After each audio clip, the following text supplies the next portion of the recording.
signing up the jury to bring the in this morning? Recording in progress. I have to double record this, Judge, because of the suit witness. Your Honor, calling People v. King, case number 2023-284855FH, calling People v. Marie, case number 2023-284856FH, and calling People v. Cyberling, case number 2023-284857FH. Good morning, Your Honor. Robin Liddell on behalf of the people. Good morning, Your Honor. LaDonna Logan on behalf of the people. Good morning, DeRay Elder, Mr. King, would stand behind me. Good morning, Your Honor. Jamil Kuja appearing on behalf of Gavin King. Good morning, Your Honor. Right Lake appearing on behalf of Aaron Marie. Good morning, Your Honor. Chief Braxton appearing before you for John Cyril.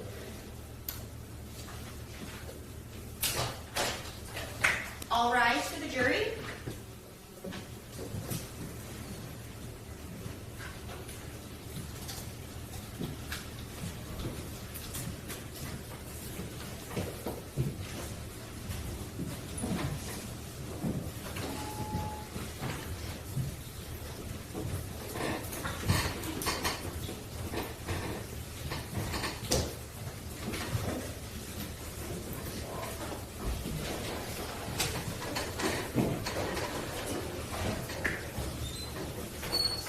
You may be seated.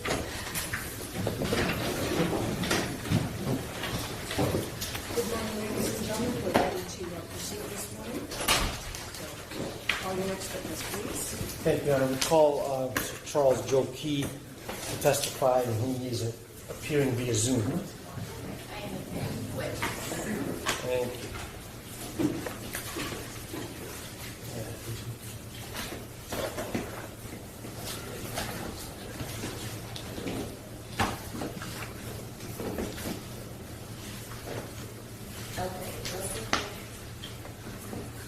Tell me you lost him. Signed on and admitted, but his camera is closed and his sound is hold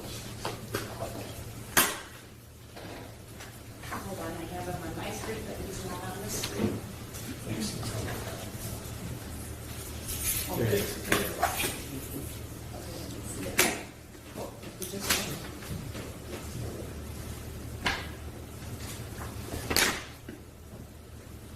That's the largest view I can get.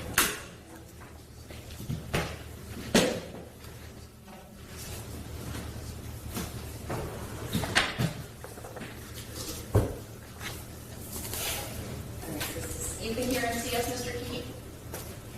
Yes, ma'am. Okay. If you could please raise your right hand. Do you solemnly swear or affirm under the penalty of perjury that the testimony you're about to give before this court is the whole truth and nothing but the truth? I do. You may proceed. Thank you, Your Honor. Good morning, Mr. Key. Good morning. Could you explain to the jury your educational background and your general work history? I became a Baltimore police officer in October 1970, went through the academy, came out, did the job of a police officer, was assigned to post, made arrests, car stops, gave tickets, checked buildings, that sort of thing. In 1972, I was selected as one of 27 officers out of the 3,310 police department to walk foot posts in high crime areas in an outreach to communities to try to get community organization in reducing the amount of crime. I stayed there for approximately 15 months and then was selected to go to the intelligence unit as the detective, where we investigated upper echelon level crime in the police department. We were not internal affairs. Our focus was on command staff and or outside influence, such as organized crime, corrupting the police department. Then, So I'm going to stop. Can I interrupt you for just a second, Mr. Key? Could I just ask you one question about that? Are you saying you investigated fellow police officers at that time?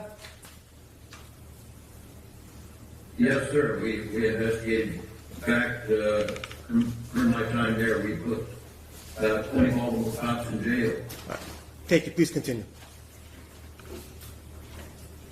1975, I was promoted to sergeant because of the work I had done on international terrorist incidents. I was sent down to tactical to start their SWAT teams. I started the SWAT teams for the Baltimore Police Department, became the first SWAT commander, first trainer. Worked in that position for approximately a year and a half, 2 years, and then was promoted to lieutenant in 1977. In October of 77, I graduated magna cum laude from the University of Baltimore with a degree in criminal justice.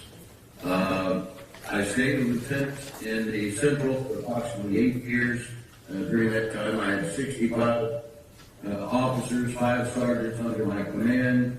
I was, after a year or so as a ship commander, I was sent down to become operations commander, which is like a mini tactical section. Worked in high-crime areas, worked with crowd control, that sort of thing. Then, after a short stint as operations commander of the Southern District, they had a problem firearms training unit, and they sent me out there as the first commanding officer of the firearms training unit. And during that, my tenure there, because of my background in ballistics and the work with firearms, then I assisted homicide at the direction of the commissioner and the state's attorney's office in investigating serious police use of force, meaning the use of force that results in individuals being injured or killed. I wrote the police standards for the Maryland Police Training Commission on use of force training for police officers, including lethal force firearms. I also wrote the general purpose and guidelines for Baltimore Police Department. At the same time, served as a non-paid consultant. I was working as a member of the Baltimore Police Department with other agencies on the East Coast in designing their use of force training programs. Do you have any experience with private security training? Yes, sir. I wrote the security program for the Johns Hopkins Hospital. Their security required the handcuffs, pepper spray, and the pods. I also wrote the security program, and including use of force and training for the Rouse Company. The Rouse Company was one of the largest of the recreational mall type. They had places all over the country, and including Inner Harbor and Baltimore. I wrote their security and set up their training program, and did the training program for their security officers. Could you tell the jury what specialized training you had?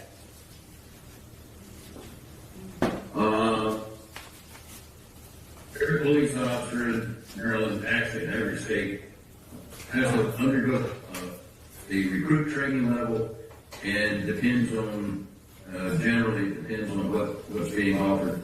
But they'll last approximately 6 months. Then you're required to go to in-service training every year to catch up on if laws have changed or policies have changed, and or go over again issues that are important to police officers, like probable cause, reasonable suspicion, that sort of thing. In addition to that, when I went out to the firearms training unit, I became the sole instructor on the use of lethal force. As I said, I've written their program. And my specific training in that involved the 2-week requirements from the Maryland Police Training Commission, 80-hour course on becoming an instructor. I had, because I was mid-level management. I also was required to go to in addition to the in-service, the management schools, put on once a year by the Maryland Police Training Commission. I had training from Northwestern University in use of force from the Federal Bureau of Investigation, hostage negotiation, SWAT, also became an FBI certified defensive skills instructor. I've had various courses throughout. Of course, my degree, again, in criminal justice covers a very wide range of subjects that are involved in law enforcement. Do you have any experience in use of force? I was assigned to assist homicide in any use of force which resulted in serious injury. Homicide in the Internal Affairs Division and the State's Attorney's Office. As a supervisor, any officer that uses force, the supervisor has to write a report indicating what occurred during that. As a lieutenant, you're responsible then for each of the sections. As I said, I had 65 some odd officers and 5 sergeants. And then when I went out to training, I oversaw the entire use of force training program and put together their defensive skills training program. What certifications have you had as an expert in police use of force? Certifications were certified by the Maryland Police Training Commission to teach use of force subjects. Have you been qualified by any courts to testify as an expert in use of force? Yes, sir. In 110 courts, that includes circuit courts from around the country, and it also includes 20 some odd federal courts. So, over 20 different federal courts, as well as different state courts across the country? Yes, sir. 110 times. Have you ever appeared at a court and then failed to qualify as an expert in police use of force? No, sir. Okay. What is your experience in training police officers? Other than what I mentioned, I was the sole trainer for 3,000 some odd police officers, but in addition to that, I worked as an adjunct instructor for the University of Delaware and the University of South Carolina in teaching police agencies up and down the East Coast. Today, I am the chairman of the board of the Harvard Association of Police Science. No organization is no longer sponsored by Harvard. It cut out a little bit. There at one time, it's now sponsored by the Maryland Medical Examiner's Office, and what that job is teaching not just police officers, detectives, but attorneys and medical personnel, policing personnel, how to properly investigate in custody death and homicide. That's ongoing. We've been doing that for about 10 years. I was president of the organization for 2 years. And so what is your training as a police trainer? Is that what you're discussing? My training, in addition, of course, to my degree, is every individual who is a trainer in the state of Maryland has to be trained at whatever level they are trained. In my case, you start out as an instructor, so you have an 80-hour course as an instructor. Then you have different courses from 40 to 80 hours in specific subjects like firearms, defensive skills, that sort of thing. All right. So in addition to qualifying as an expert in use of force, have you been qualified as an expert in any courts on police training? Yes, sir. 117 times, as I recall. 24 of those are in federal court, the rest are in circuit courts throughout the United States. Have you ever failed to qualify as an expert in police training? No, sir. What is your experience in policy and procedures? Policies and procedures are those guidelines, general orders, etc., that govern how police officers act under certain situations. I wrote a number of general orders. I wrote the general order for the resolution of cyber barricade situations. I wrote the general for use of force. I wrote the training guidelines for use of force. I wrote the general orders for the use of pepper spray and the training for it. And then anything that had any officer's safety concern came to me for comment from the Planning and Research Division, who were the ones that put out the general orders. But from the standpoint of those policies and procedures, I authored a number of them, some of which have been adopted by other agencies. And from the standpoint of the running, if you will, of the police department, I serve on trial boards, which is a trial to determine whether an officer violated the departmental policy, and I served numerous trial boards. All right. Do you have any certifications as an expert in police policies and procedures? As an expert, qualified in 120 some odd courts, 26 or so federal. The rest are circuit courts throughout the country. Have you ever failed to qualify as an expert in police policies and procedures when offered as an expert? No, sir. Now, what is your experience in defensive skills? 65 years of martial arts. I've started out at boxing at 10 years old in Golden Gloves, and have taken judo for a number of years. The Krav Maga, the Israeli defense, Ishiru Karate. I was qualified by the FBI as a defensive skills instructor. I took their 80-hour course. There is now it's ceased, but there was a 10-10 black belt named Koda from the West Coast.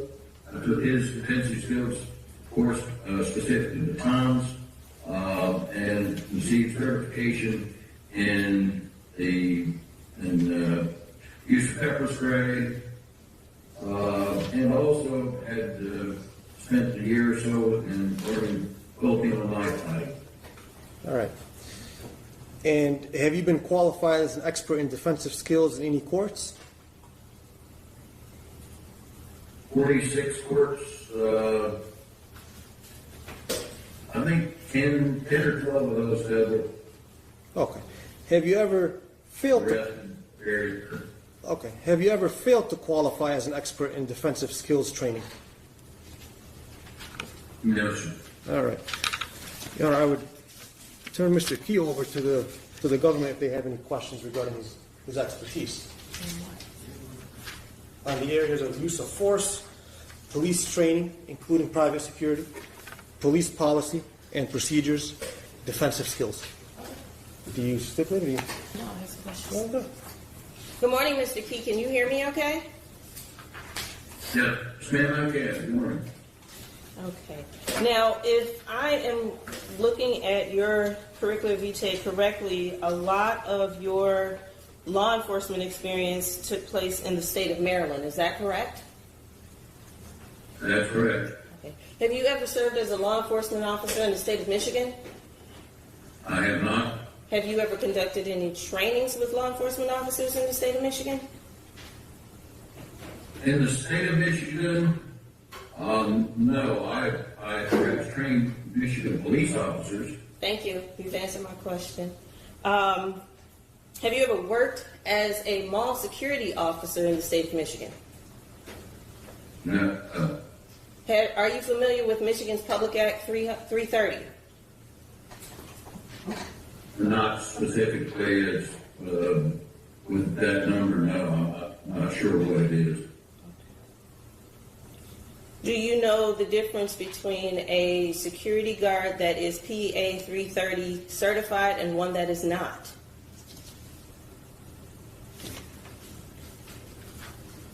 Not given that specific reference, no. Your Honor, I would object to this witness being an expert in this case. He may have a lot of expertise, but as it relates to this case and these defendants, he does not have the requisite expertise outside of general knowledge that is already known to our jurors. Your Honor, this man has testified across the country.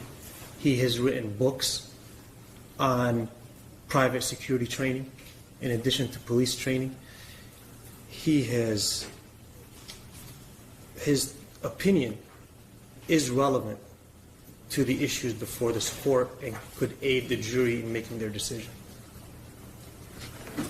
May I respond to that, He Your does Honor? not need to be an expert in a particular statute to be able to give opinions on the areas for which we are offering him as an expert. May I, Your Honor? Yes, you may respond. Well, first and foremost, as I stated, these defendants are not police officers, so his expertise in police officer use of force is not relevant. And as the court said in People v. Drossart, Drossart at 99 Michipill 66, a 1980 case, an expert is not supposed to give an opinion that invades the province of the jury. Specifically, it applies to an expert opinion that is being offered on a matter equally within the scope of a jury's common knowledge. We're talking about gross negligence here, which, as the court knows, the law defines as ordinary care. There is nothing that I heard in the in the witness's very lengthy expertise that would put him in a place to talk about ordinary care more than what the jury could define and discern for themselves. Judge, Yes. if you would want to respond. Go ahead.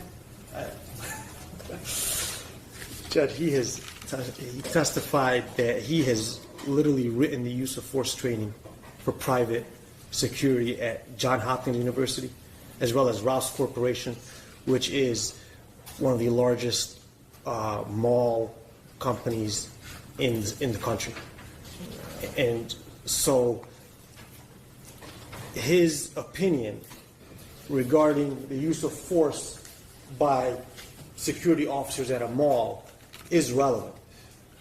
He does not need to be familiar with the specific statute within each state. I'm sure in the 117 or so courts he said he's testified in, he probably didn't read each state's particular law regarding security officers.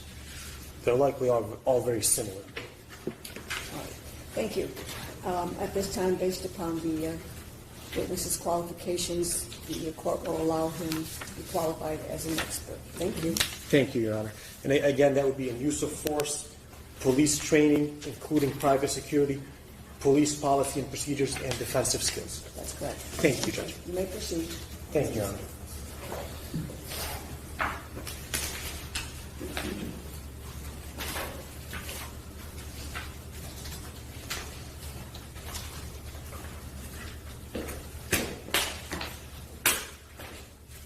Mr. Key, I see that you're testifying via Zoom. Could you tell us where it is you are? I'm in downtown Swope, Virginia. All right. And I know initially you were going to come here to testify in person. Is there a reason that you needed to testify via Zoom instead? Yes, sir. My wife had a deteriorating shoulder. Felt she had to have a complete shoulder replacement, reverse, they call it.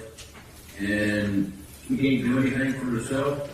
So I have to be available to take her to the doctor, she's now getting physical therapy. Anything that has to be done, I've got to do it for her. And that's, I've got about 2 more weeks of that. All right, well, thankfully, we have Zoom now. So thank you for being willing to testify for us. Can you please tell the jury what you have reviewed in preparation for your testimony here today? Yes, I sent you a list so that you could provide it. Because it's lengthy, I would have to read off that list. Do you have that in front of you? Yes, I do. Okay. Could you tell the ladies and gentlemen of the jury what it is you relied on to prepare for your testimony? Okay, the Southfield Police Department case report, death investigation by Officer Hancock, handwritten memo from, I'm going to pronounce his name best I can, Labib and Sarah, and Southfield Police Department follow-up report, death investigation, Southfield Police Department follow-up report, death investigation by an Officer Rolando Rivera, statement from Northland Security Sergeant Gary Chapin, written statements from security officers Seberling, Hamilton, King, Marie, and Hale.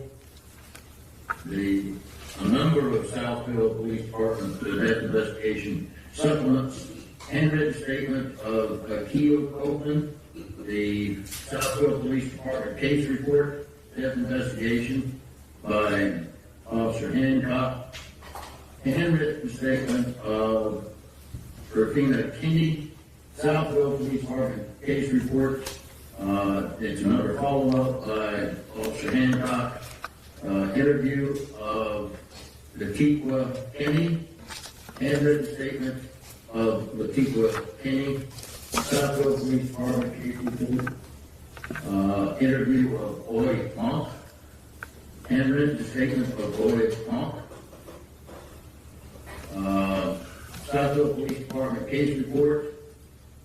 Interview of Jasmine Monk, handwritten statement of Jasmine Monk. Southfield Police Department case report. Interview of Gary Dyson. The autopsy of Mr. Mackenzie Cochran. Surveillance video on LA Diamonds, camera 4. Surveillance video of LA Diamonds, camera 5. Northland security video. Cell phone videos, there were a number of them. 911 tape regarding the call that was made to the police. Document entitled The Assistance of Customers, Visitors, Employees. Document entitled Continuing Education Series, Handcuff Procedures, Instructor Verification Outline. A document, the Department of Justice, about the effects of OC spray, that's oleoresin capsicum pepper spray. The U.S. Department of National Institute of Justice study on the effectiveness of pepper spray, and the discovery materials in this case provided by you, including the handcuffing lesson plan that was in effect at the time of this event. The U.S. Department of Justice pepper spray and effects suspect's ability to breathe, and again is the Department of Justice, and Northland training materials. Okay. Mr. Key, I'm going to ask you some questions regarding your opinions in this case. Will your answers to these questions that are asked be given to a reasonable degree of certainty in your field of expertise? Yes, sir. Going to be asking you questions about how police are trained, and when I refer to police training, that may also include security officer training. Do you understand? Yes, sir. It sounds like you reviewed a long list of materials. When were you first contacted to review this incident? In the summer of 2014, Who contacted you? Mr. Paul Walton, he was the chief prosecutor, chief assistant prosecutor, for the Oakland County Prosecutor's Office. All right. Is he someone you knew beforehand or no? No, sir, I'd never heard of him, didn't know him. Okay.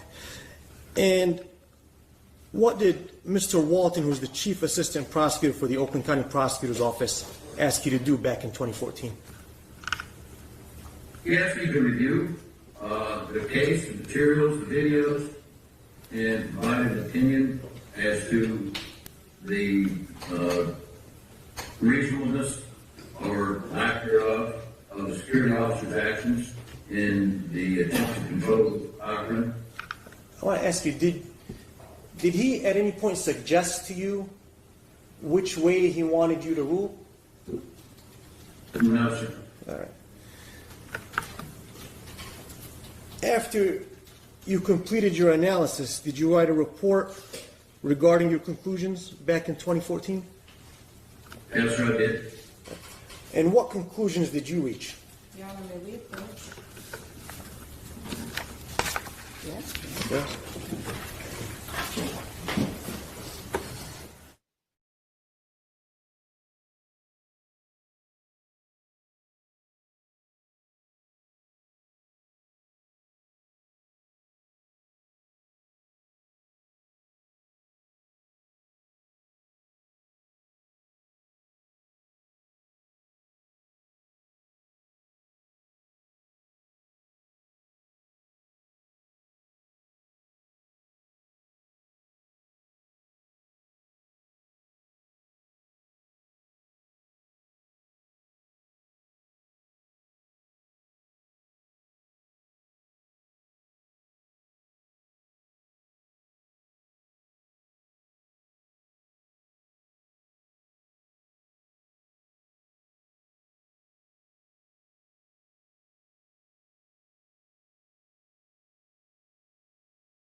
You may proceed.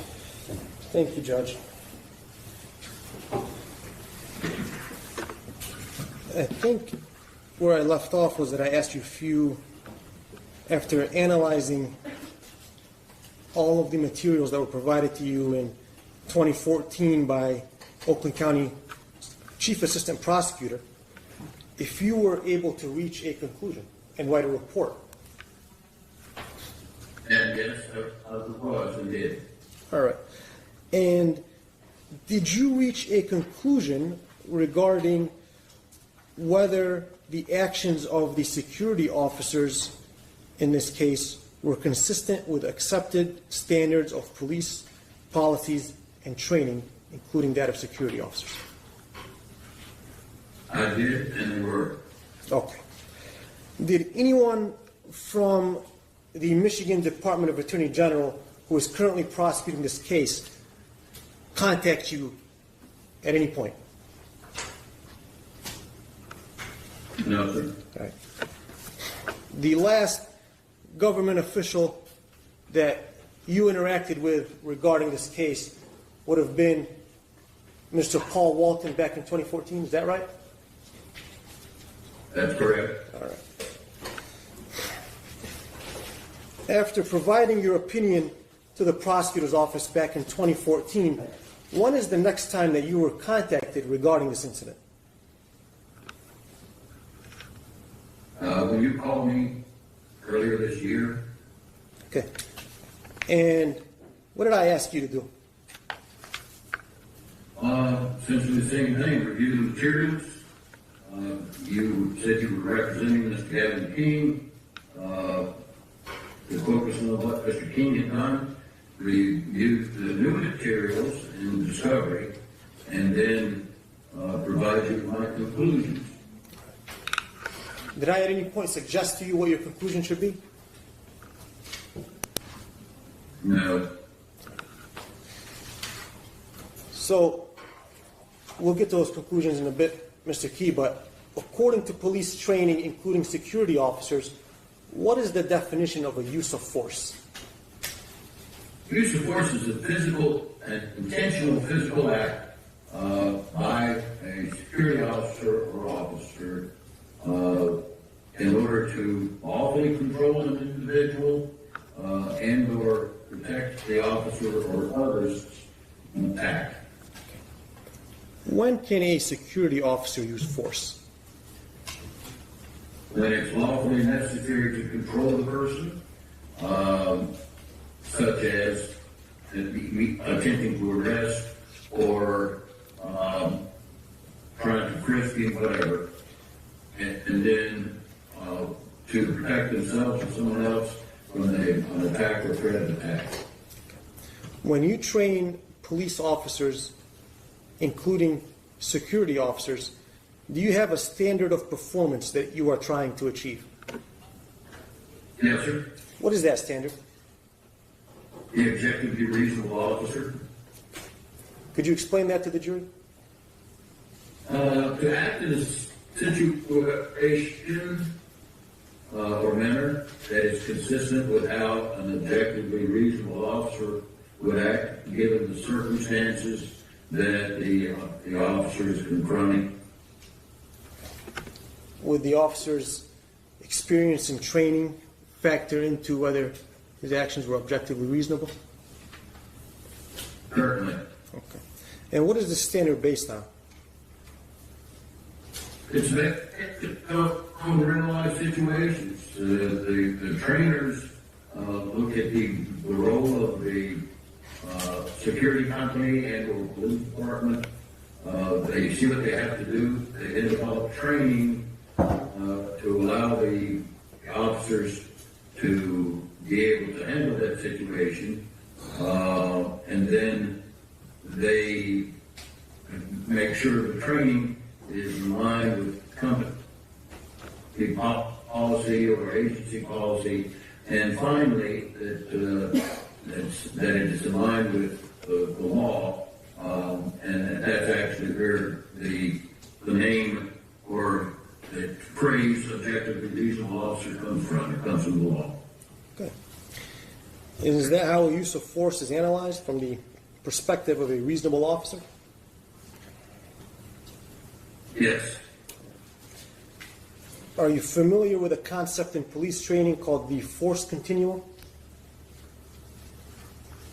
Yes, sir. Could you please explain to the ladies and gentlemen of the jury what that means? It's called several different things. The force continuum model, force, wheel of force, etc. What it is a way of teaching police officers and security officers how much force, if any, is reasonable to overcome specific threats. And it goes from all the way at the bottom of it in when the individual is cooperative, of course, and the force continuum would say there's no force necessary. Then as it steps up and the person is not cooperative or not compliant, then there are methods that the officers are taught to be able to use in order to gain compliance. Things like pepper spray, pressure point control, the joint manipulation. Then it extends all the way up as the person becomes more threatening or aggressive, to, in the end, finally, when it would be permissible, usually forced to stop a threat. So the force continuum is a model that teaches security officers and police officers how to respond and when to respond to certain threats. Do you know how police officers and private security personnel are trained regarding handcuffing subjects? Yes, sir. What is that training? They're trained, and specifically Northland, the only time they can handcuff somebody is if they are, if there is an assault that's occurred. And that training, then with police officers from the standpoint of protecting their safety, the safety of the individual, and the safety of others, then they may handcuff. Excuse me. They're taught to handcuff them behind their backs, and then finally they're taught to visually look to see that the handcuffs have a space between the strands. That's the steel things that hold the wrist, and if there's a space between the strands and the wrist sufficient to put a finger in. So those are the three main keys in handcuffing. Okay.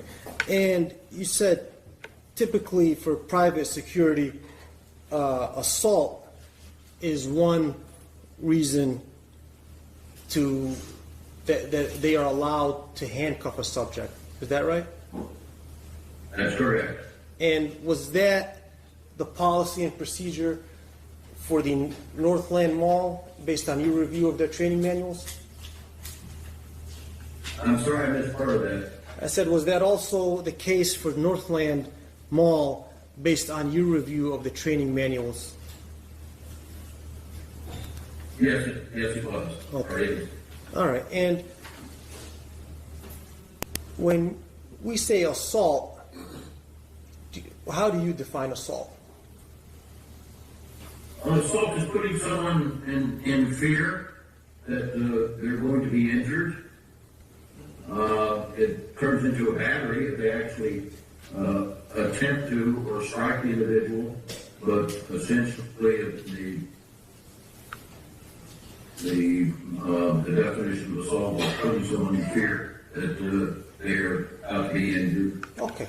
So, as far as you understand it, threatening somebody and putting them in fear is enough to commit an assault without ever touching the person. Is that accurate? Objection, leading. Okay, I'll rephrase it. In your opinion, to assault someone, is it necessary to even touch them at all?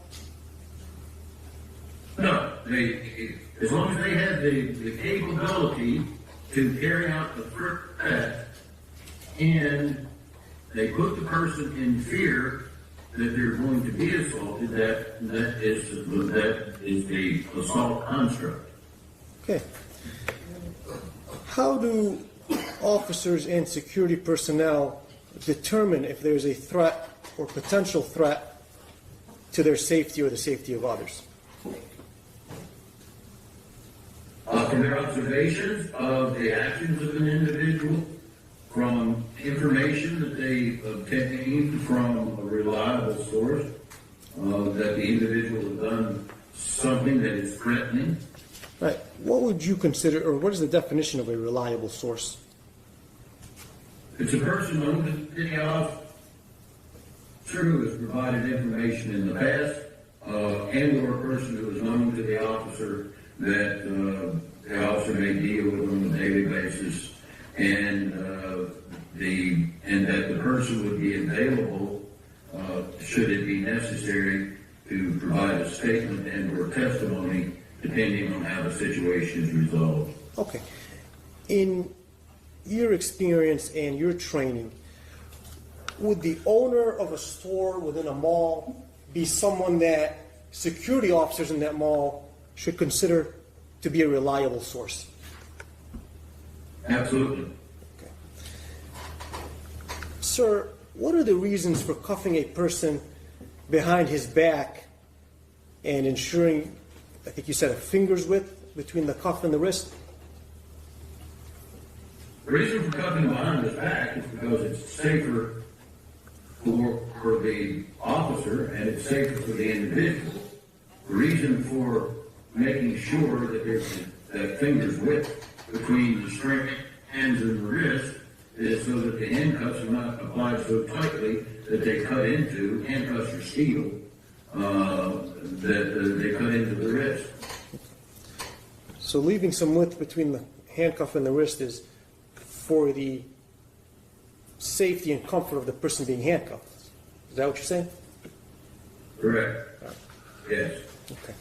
In all of the training manuals that you have reviewed and written, are you aware of any that say to handcuff a subject to the front and not the back? No, there's the only time that is ever permitted is if there is a lock mechanism, keeps the hands from being able to move. In other words, there'll be a belt around it where the handcuff, and the reason is because the handcuffs are a deadly weapon.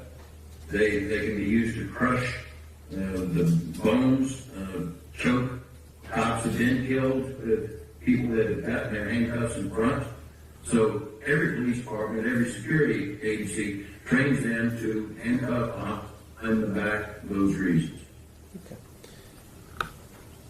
Are police officers and private security personnel trained to take people to the ground? Yes. According to police training, when can officers and private security personnel take someone to the ground? When, for their safety and the safety of the individual, they have an individual who's actively resisting their attempts to control them, it's safer for the individual and safer for the officer to take them to the ground. Why is that? Because when the person is upright, then all of they're called personal weapons are available. Personal weapons are hands, feet, elbows, forehead. And or reaching for a weapon, if a weapon it could be involved. That's all much easier to do when the person is upright. Plus, they can move. Once they're taken to the ground, that all diminishes greatly. The strikes cannot hit with as much force. The kicks won't have much force. The ability to reach for a weapon is reduced. So it's safer for the individual because if he is less capable of assaulting or increasing his assault against the officer, then there's less force used in order to control it. It's safer for the officer because it's easier to control. So taking him to the ground is safer for the officer and the individual.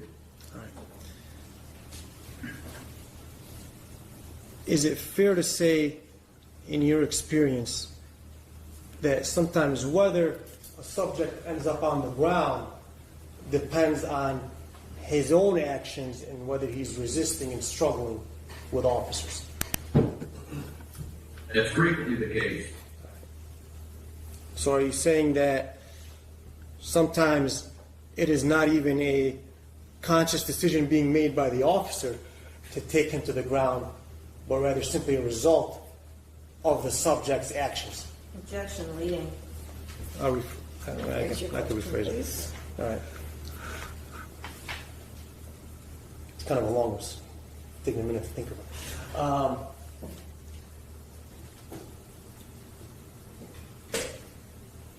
On what different scenarios would it depend whether a individual being handcuffed is handcuffed while standing up or ends up on the ground for the handcuffs to be placed on him? The only way that the handcuffs can be placed behind a standing individual is if the standing individual is cooperating. But he can move, twist, turn, kick. When he's on the ground, then it's easier to control him, putting him down on his face so that the hands can be brought behind his back. So if that answers your question, yes. I mean, you said the goal is almost always to handcuff the individual behind the back. Is that right? That's correct. Right. Is it possible to do that on the ground if he's laying on his back? No. Does he? It's not possible to be laying on his back. Okay. So, are you saying the only way to accomplish that goal would be if he's face down? Is that what you're saying? If he's face down or mostly face down, and I mean by that, he can be on the side toward his face, but all that really depends on the person being arrested. If they are complying and they're face down, then it becomes an easier task. However, if you've got to force them, and because they are constantly resisting, fighting back, then you're going to have to put them down as much on their face as possible in order to manipulate the arms where you can get them to handcuff them behind their back. And you said ideally, if they were cooperative, it would have been done with them standing up, and you wouldn't be on the ground anyway. Is that right? They wouldn't be, if they were cooperative, they wouldn't be on the ground. All right. Did you review some videos in this case? I think you said you did, right? Yes, sir. All right. When reviewing those videos, did you calculate how long Mr. Gavin King was involved in the effort to secure Mr. Cochran? I did. What was that time? He arrived, Mr. King arrived 2 minutes and 36 seconds after Mr. Soderling and Chapin had pepper sprayed and taken Mr. Cochran to the ground. The effort to control and handcuff Mr. Cochran took an additional 7 minutes and 9 seconds. Okay. So the amount of time that Mr. King was involved in this was 7 minutes and 9 seconds. Okay. I know you said just now that when Mr. Seiberling and Sergeant Chafin pepper sprayed Mr. Cochran and took him to the ground, did you see two individuals pepper spray him or just one, if you recall? No, I was talking about the two people that were arrested when he was pepper sprayed. It was Chapin that pepper sprayed him. Okay. I just wanted to be clear. So you said that Mr. King was present for a total of about 7 minutes and 9 seconds. That's correct, until the final cuff was put on Mr. Cochran at the 7 minutes and 9 seconds. Would it normally take that long to handcuff an individual if he's compliant? No, if he's compliant, it takes about 30 seconds. All right. If that. Would it take more than one security officer to handcuff an individual who is complying? No, one officer can, if the person is compliant, one officer can handcuff him easily. Okay.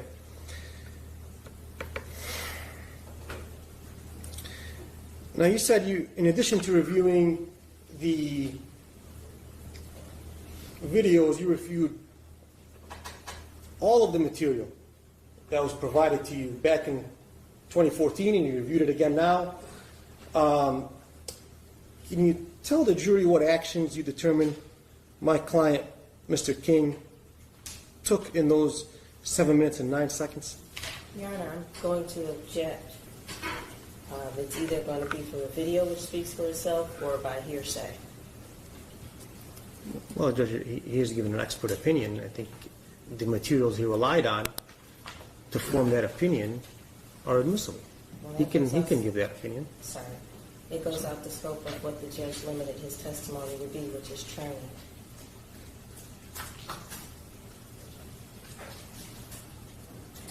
I don't think it was limited specifically to just training. I think it was to defensive skills. I think I wrote it down. Yeah, the training of those things.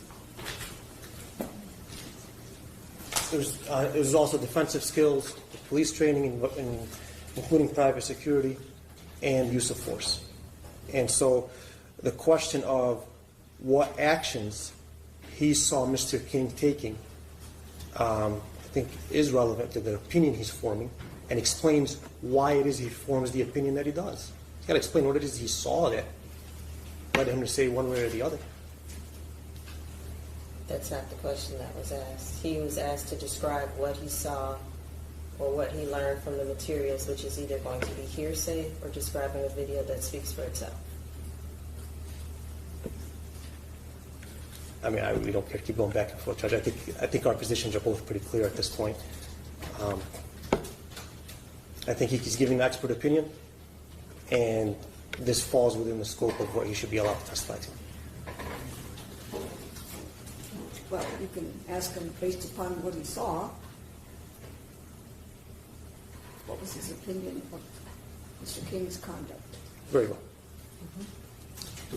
Mr. Key, without explaining, I guess, to the jury why it is you reached the conclusion that you did, could you tell us what that conclusion was regarding Mr. King's actions on that day? Mr. King only tried to manipulate the arm to get it out so it could be handcuffed. Do you find that to be a reasonable or unreasonable use of force? Your Honor, I'm going to object. That does not fall within the scope of what the court allows you to ask this expert. Judge, you told me I could ask his opinion. And so I simply asked. His opinion, overruled. Thank you. Was that use of force exercised by Mr. King reasonable or unreasonable? Reasonable.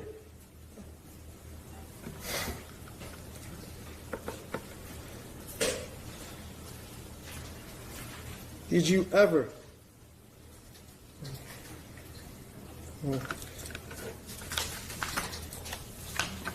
I'll strike that question because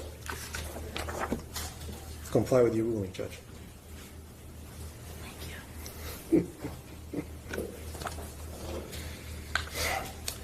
As a expert in use of force, in your opinion, did Mr. King ever use any force that would be considered lethal force in any of the police training you're familiar with across the country? He did not.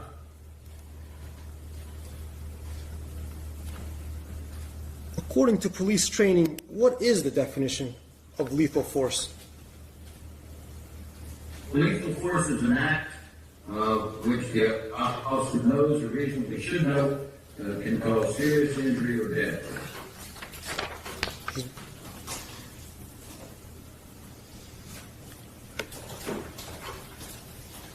And so just to be clear, you are saying that you do not believe Mr. King used any amount of force or took any action that would be considered lethal force in any police trainings you're familiar with across the country? Objection, leading. I think I just kind of rephrased what he just said, Judge. I can ask it open-ended.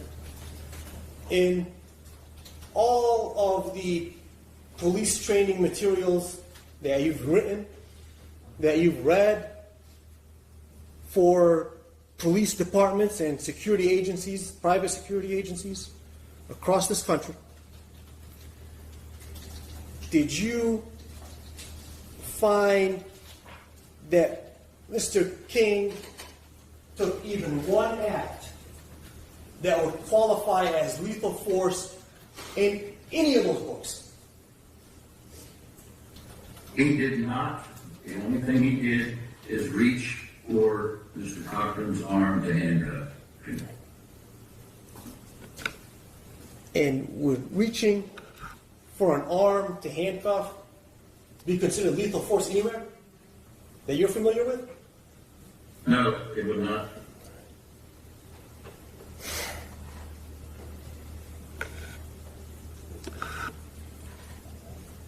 Do you know whether any force had been used against Mr. Cochran before Mr. King even arrived? Yes, sir. Mr. Cochran was pepper sprayed and taken to the ground after he refused the commands to stop approaching. And I'm when going he, to object. There's a lack of foundation. as he was approaching, he was breathing hard. Mr. Key, please, just what? Lack of foundation? What, there's a lack of foundation as to where he's getting this information from, if he's relying on hearsay, or if he has personal knowledge, which I don't think he does, but he's reciting information, facts about what happened, and I believe it's hearsay, honestly. Okay, but he viewed the videos, so, But he's talking about things that Mackenzie Cochran refused to do, and that's based on, some of it, I believe, may be based on witness statements that he also read in conjunction with the video. That's why I'm saying there's a lack of foundation. Judge, when experts reach an opinion, they review all of the material. Understood. Whether it's admissible in court or not, they rely on all the information to be able to give an accurate opinion. And that doesn't mean that now their opinion is somehow objectionable or inadmissible in court. I'm not objecting to his opinion. I'm objecting to the narrative where he's describing things that he read and saw. I'm not objecting to his opinion. He can give his opinion. Judge, he can't give his opinion in a vacuum. He's got to explain to the jury why it is he reaches that opinion. Otherwise, he'd sound ridiculous. Because they wouldn't have any idea how he reached the conclusion. I understand that, but he can testify based upon what he saw in the videos. Those are in evidence. Okay. Okay?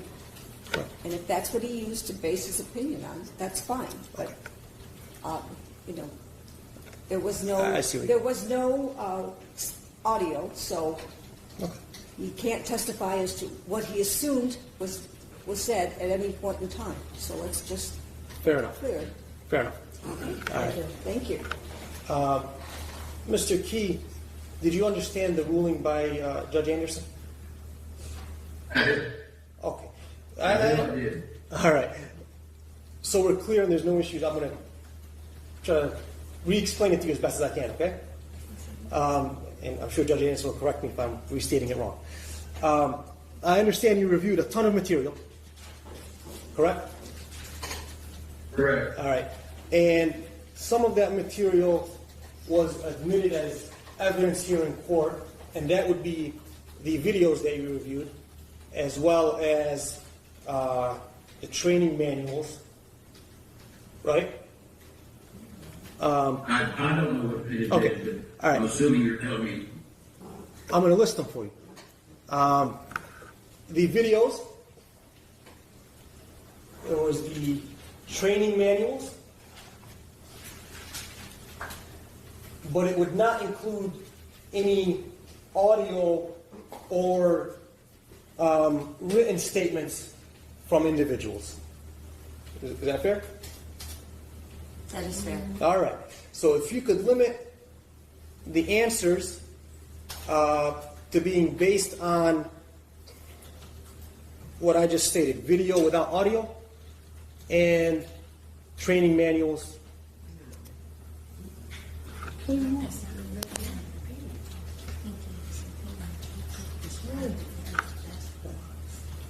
Yeah, I mean, just don't describe anything other than what was on the video without audio, because it's already an exhibit in evidence, as well as the training manuals, because those are also exhibits in evidence. Am I correct, Judge Anderson? I'm asking. I'm asking. So, Judge, is that correct?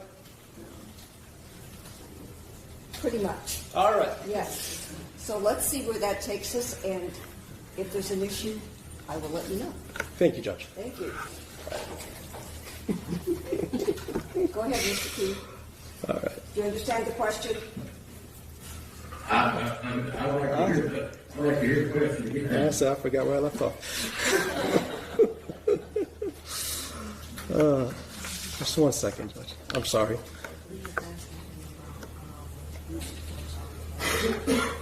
You said, we're talking about before Gavin King arrived, if you had observed any use of force being conducted on Mackenzie Cochran.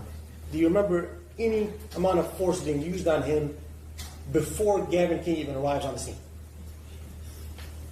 Yes, as he was approaching, in the video, as he was approaching, Mr. Cyberling, Mr. Chapin, then you could see the pepper spray, Chapin bringing the pepper spray up, and he was then pepper sprayed. You see him bent over, and then he's taken to the ground. Do you see any body language from Sergeant Chafin? Not audio, but do you see any body language, any gestures with his hands? I don't recall. I mean, I saw the pepper spray come up, which is body language. By bringing it up and showing it, it's a threat to use it. But other than that, I don't recall. Okay.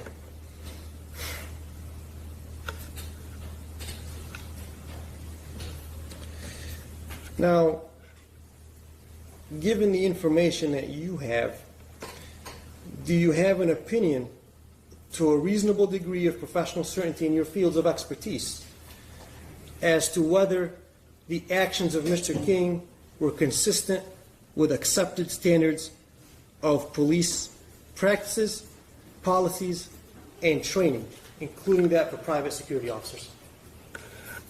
I did. What is that opinion? They were what? They were consistent with accepted standards of police training. They were reasonable under the circumstances. All right.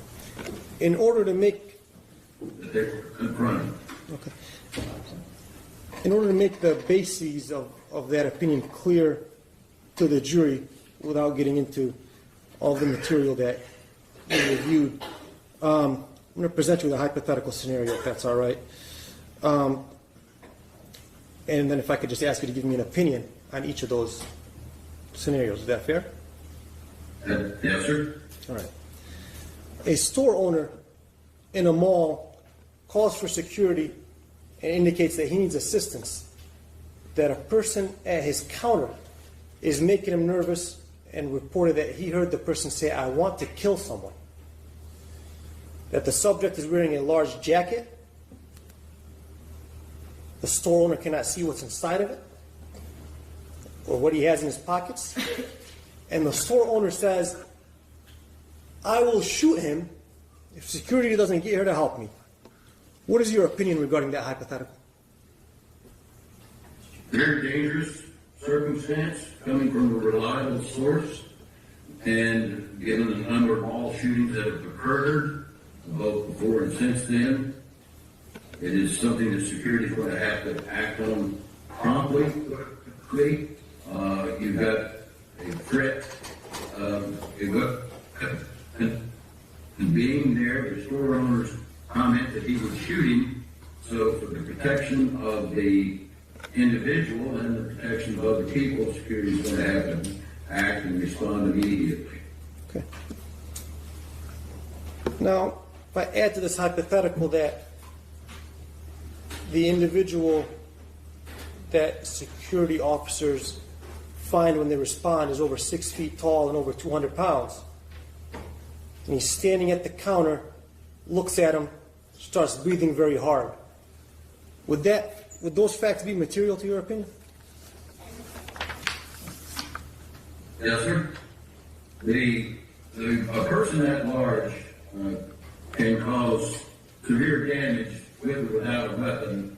The information that there could have been a weapon there, or there was a weapon there that the store keeper had.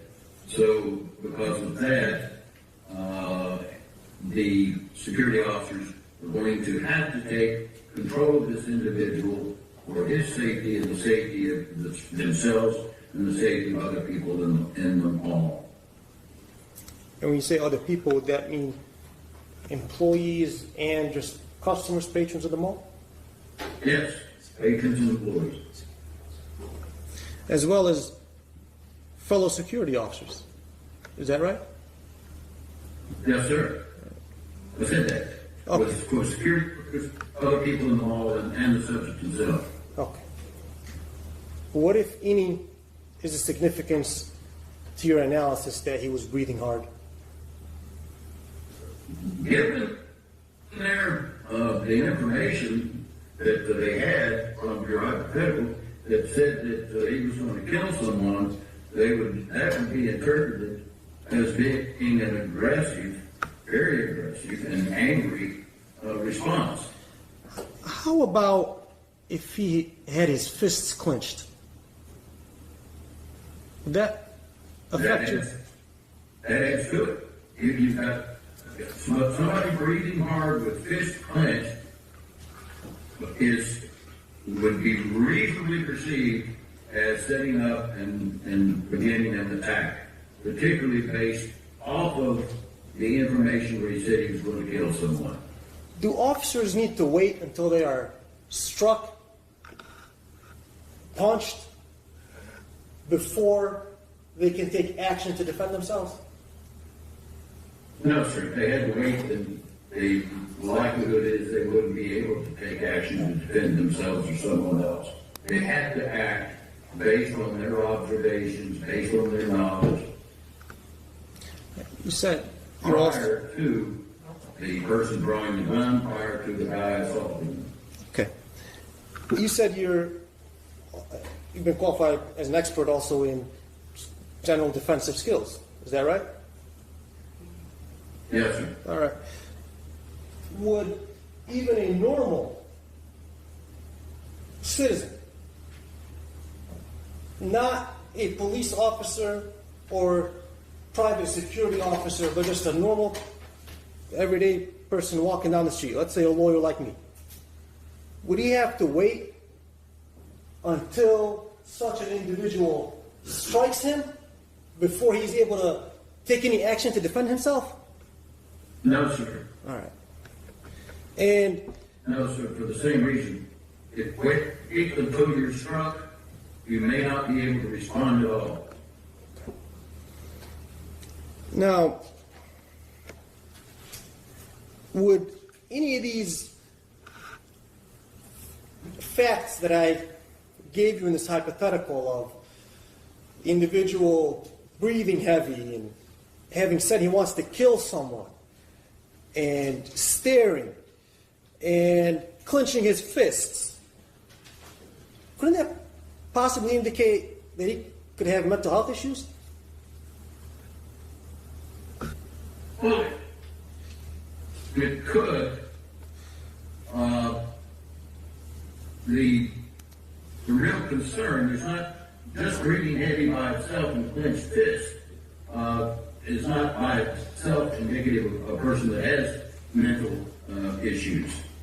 It goes along with the information that they had, but the other part of that is even if it did indicate some sort of mental issue, then they still are duty bound to get him under control for his safety and theirs before they can deal with his medical problems.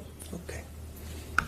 If someone is shot at a mall, you think his family's going to care whether the shooter had mental health issues or not? Objection, Your Honor. Relevance. I can rephrase it in a more accurate way to his opinion, Judge.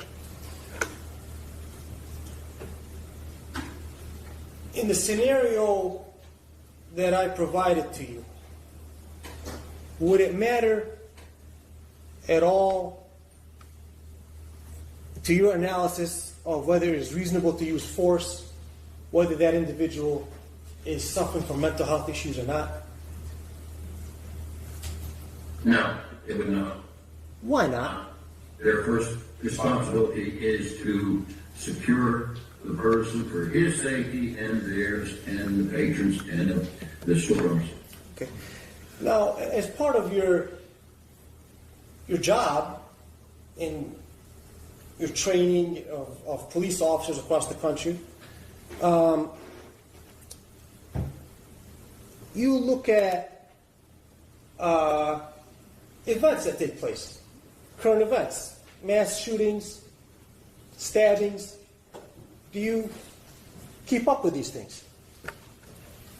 Yes, sir. I have both been hired to do so as a consultant, and I've also been approached many times by various news media to comment on them.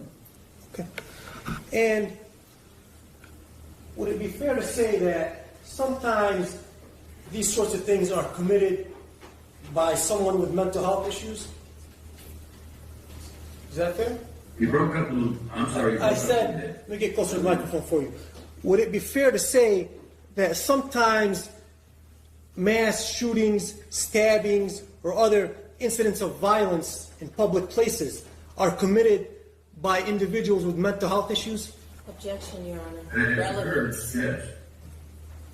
It goes to the hypothetical that I'm getting at, Judge. If the whole thing they've been arguing is, well, this is somebody with mental health issues, and the opinion that he's giving is that when they do their analysis of whether the use of force is reasonable, it does not make a difference beforehand, before the individual is under control, whether he has mental health issues or not. That was not And the I'm- question. I'm sorry. I'm sorry. I thought you were done. My apologies. That's fine. No, go ahead. What's that? Yeah, that was not the question that was asked. And one, we haven't argued anything because we're still in the evidence presenting process. But whether or not mass shootings across the country occur with someone with or without mental health issues is not relevant and goes outside the scope of what this witness's expertise is supposed to be. No, it does not, Judge. His expertise is whether, well, the question I'm asking regarding his expertise are whether the use of force is justified or not. And so the question specifically is whether an individual's mental health status, known or unknown, affects the conclusion that he would reach on whether or not the use of force is reasonable. That's not the question that I objected to. It's not. I'll let you ask that question. All right. Yes. That's what I was getting to in my head. Did you hear what we discussed? All right, I'll repeat it. All right, I'll repeat it. When analyzing whether use of force is reasonable, does it, if all other things are the same, individual said he wants to kill somebody, he is breathing heavy, his fists are clenched, comes towards someone when told not to multiple times. Should officers stop and try to assess his mental health situation before trying to protect themselves? They absolutely cannot. No, they should not. Okay. Would it be reasonable to try to do so, in your opinion? It would not be reasonable. Their responsibility is to ensure that the man is controlled, that he cannot get to a gun, that he is not going to hurt somebody, given his size, that's possible, that he may have some other weapon. All of that has got to be determined before they start trying to talk or think about his medical condition. Okay.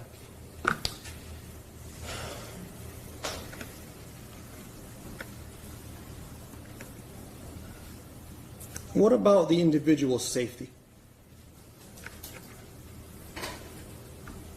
It's a concern. I mean, if all of this worked the way we love it to work, then nobody gets hurt. And they've got a responsibility to try to ensure his safety. But the best way to do that, given the circumstances, given the knowledge they had, the best way to do that is to get him under control as quickly as possible. Now, in the scenario that I gave you, nobody had told the security officers that the man had a gun or any other weapon. What impact does that have on your analysis? It doesn't, because the information that they got was that the store owner was concerned that he did, although he didn't see it. And the other part of that is the store owner had a gun. With an individual who is resisting aggressively, if the person gets away, then he got access to other weapons, and we know that there is a gun close by because the store owner said he was going to shoot him.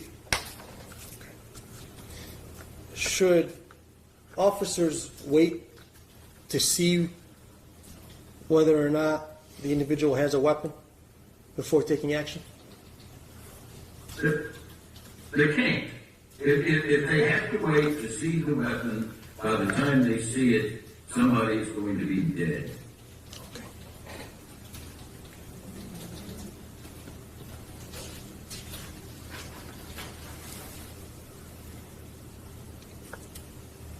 In this hypothetical, would it be significant if officers asked the individual to take his hands out of his pocket?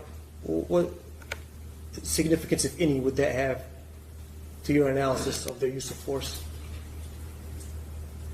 The significance is that frequently the weapons are in the front and or pockets of an individual, particularly when they have a large kudo.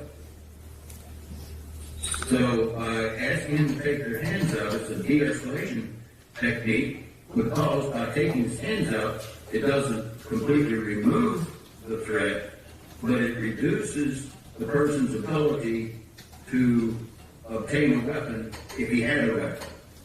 So it's a de-escalation technique in two ways. One, it lessens the potential of the individual being able to reach quickly for a weapon.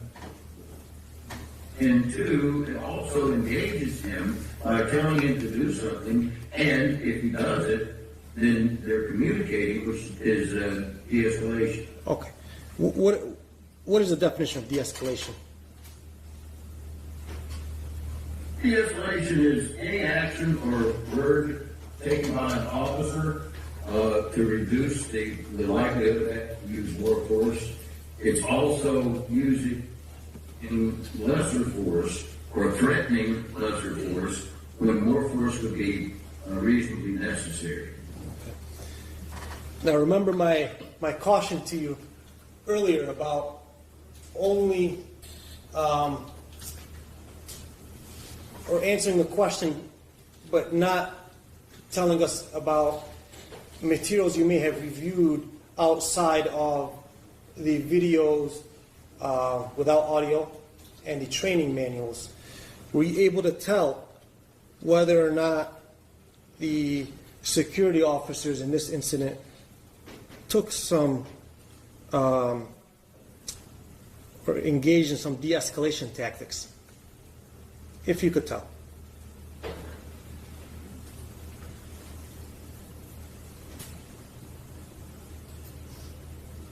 Strictly from viewing the videos, because I didn't, well, the phone videos, I don't know if they're in, the phone videos. They are. had sound, because I heard the handcuffs clicking.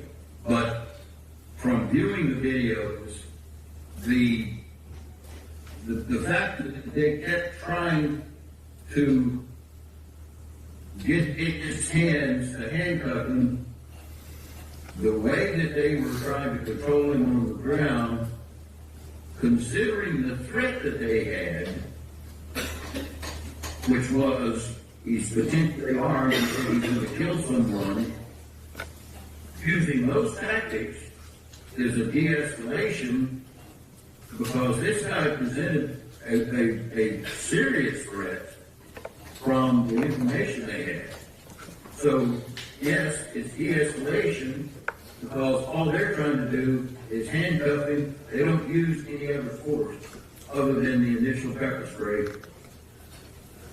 And so, in your opinion, would they have been justified in using even more force than you observed being used in this case?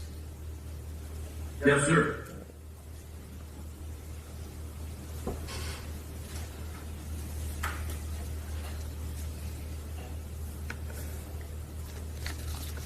If the individual,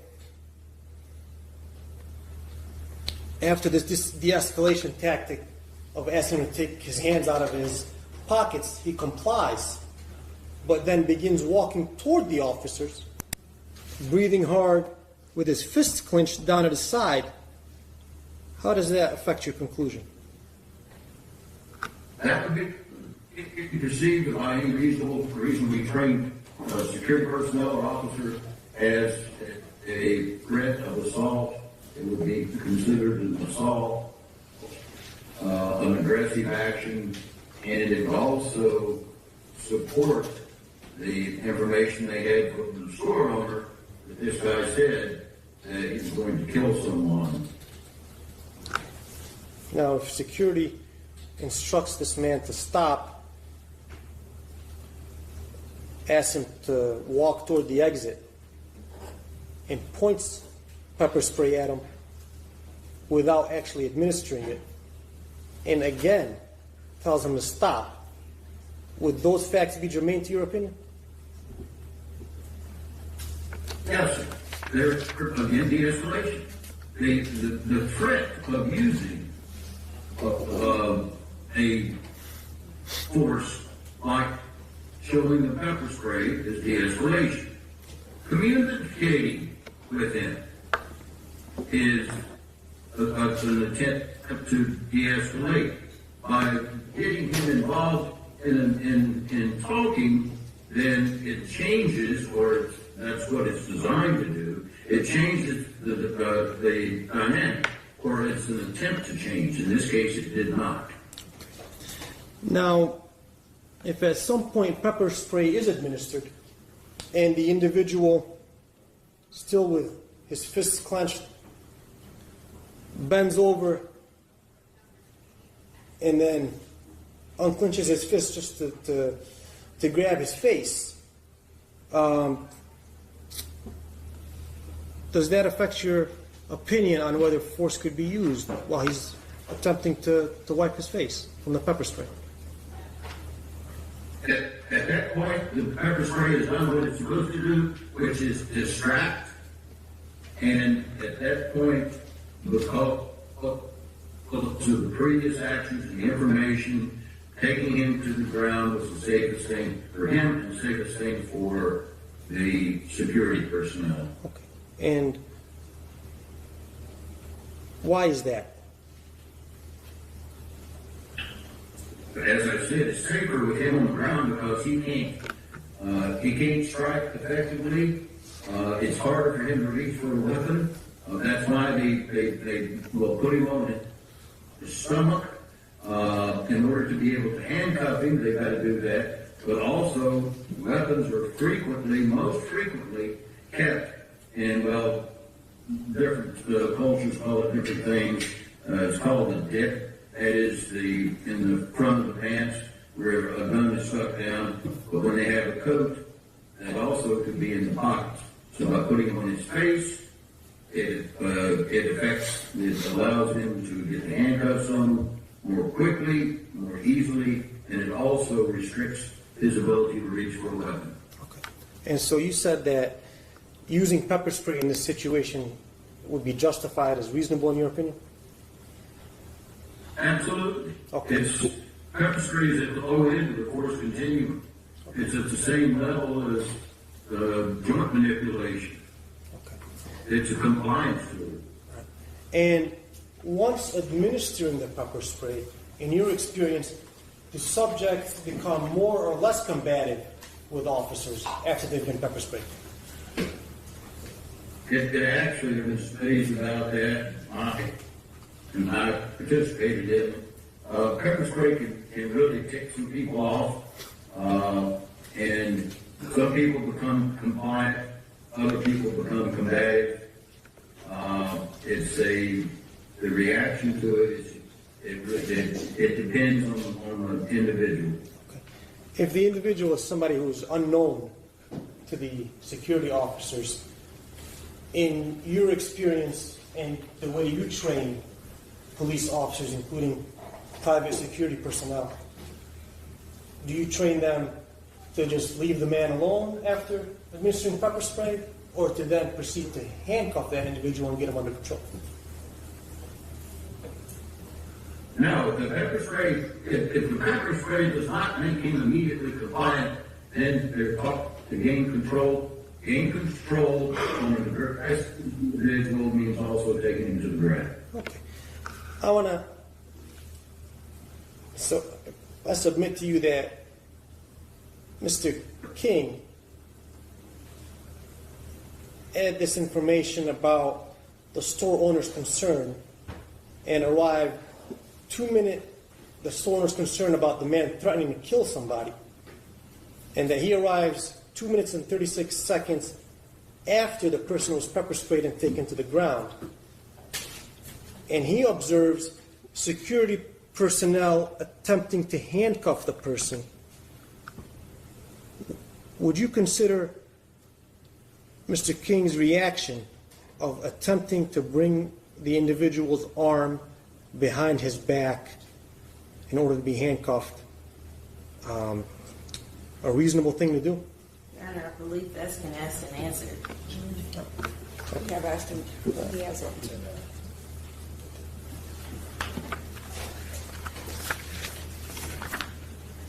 In your opinion, if a security officer comes upon another security officer who is on the ground struggling to restrain an individual, what do you train students or officers in your training sessions to do? They're to assist. That's what their job is.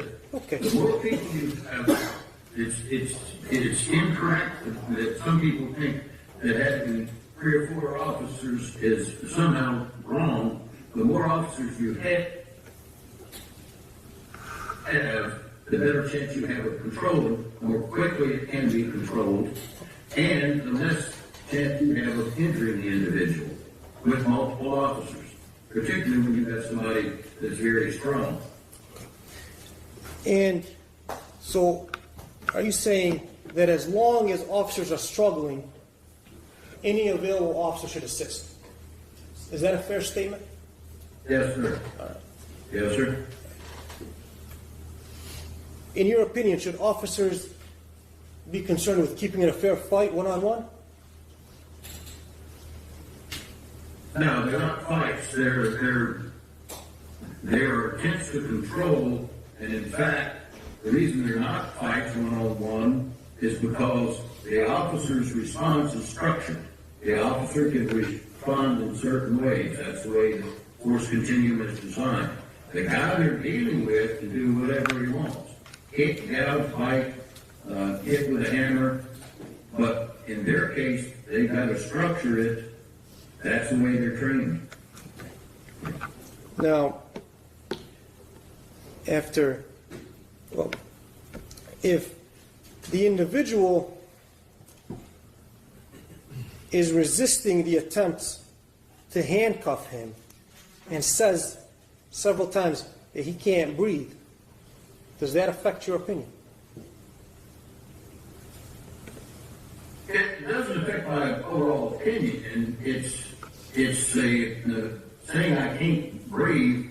It brings up a couple of things, and that is one: if he's talking, it means he's breathing. He may not be breathing well, but he is breathing because you can't talk without breathing air. The second part of that is, as you've described him as resisting aggressively, that also cannot be done unless he, in taking in oxygen, because the harder you resist, the less oxygen your body has, carbon dioxide builds up, and you can't resist. So as long as you're resisting and he's talking, then his breathing is at least sufficient until they gain control and address his medical problems and any.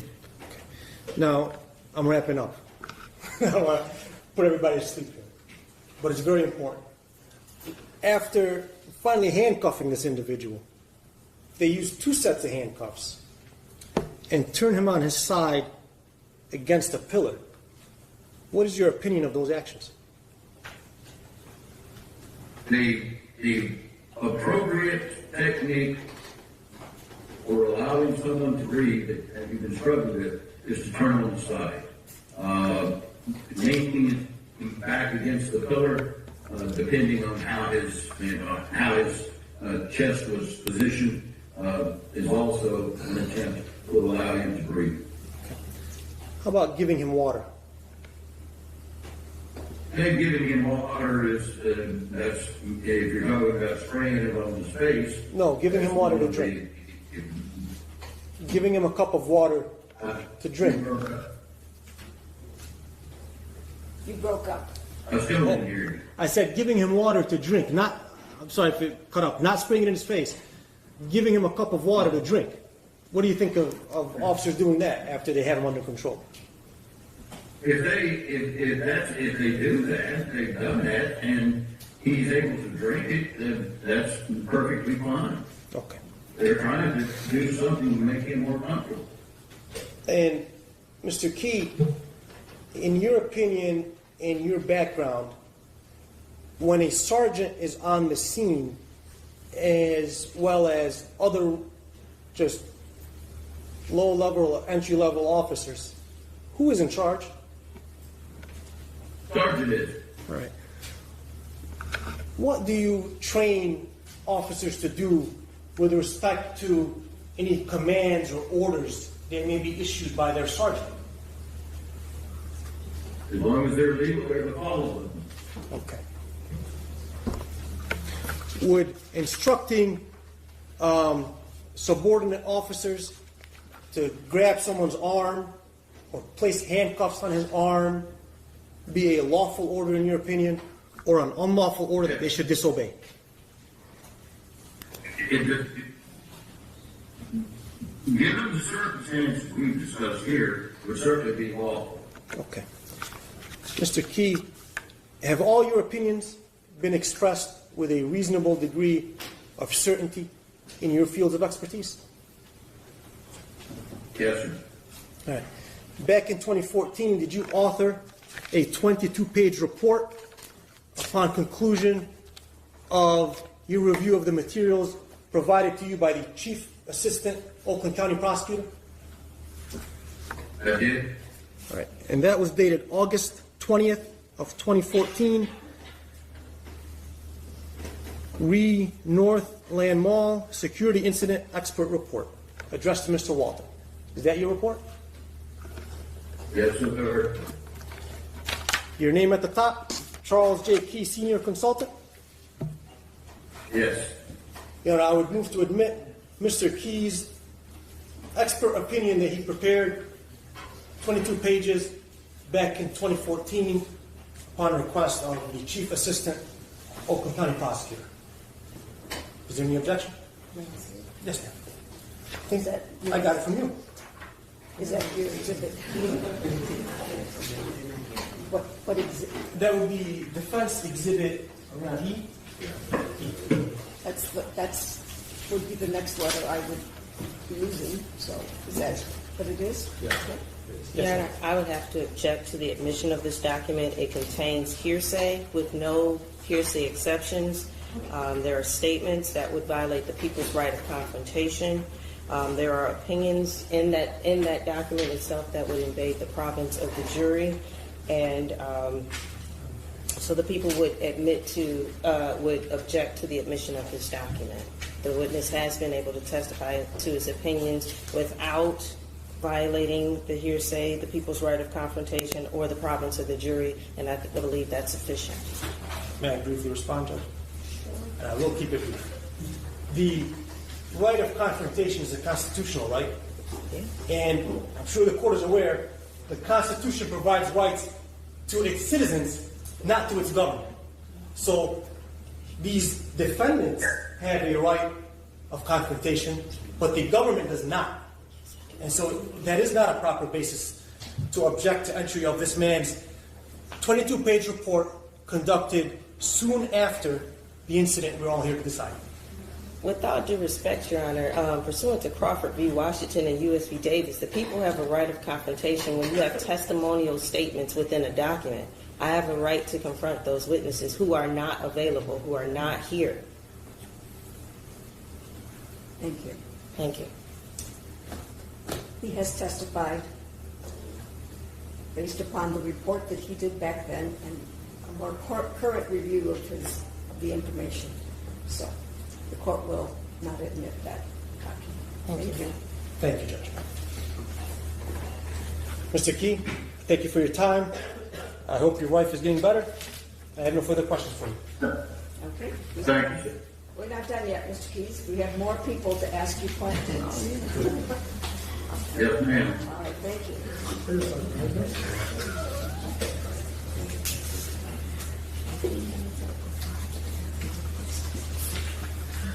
Good morning, Mr. Key.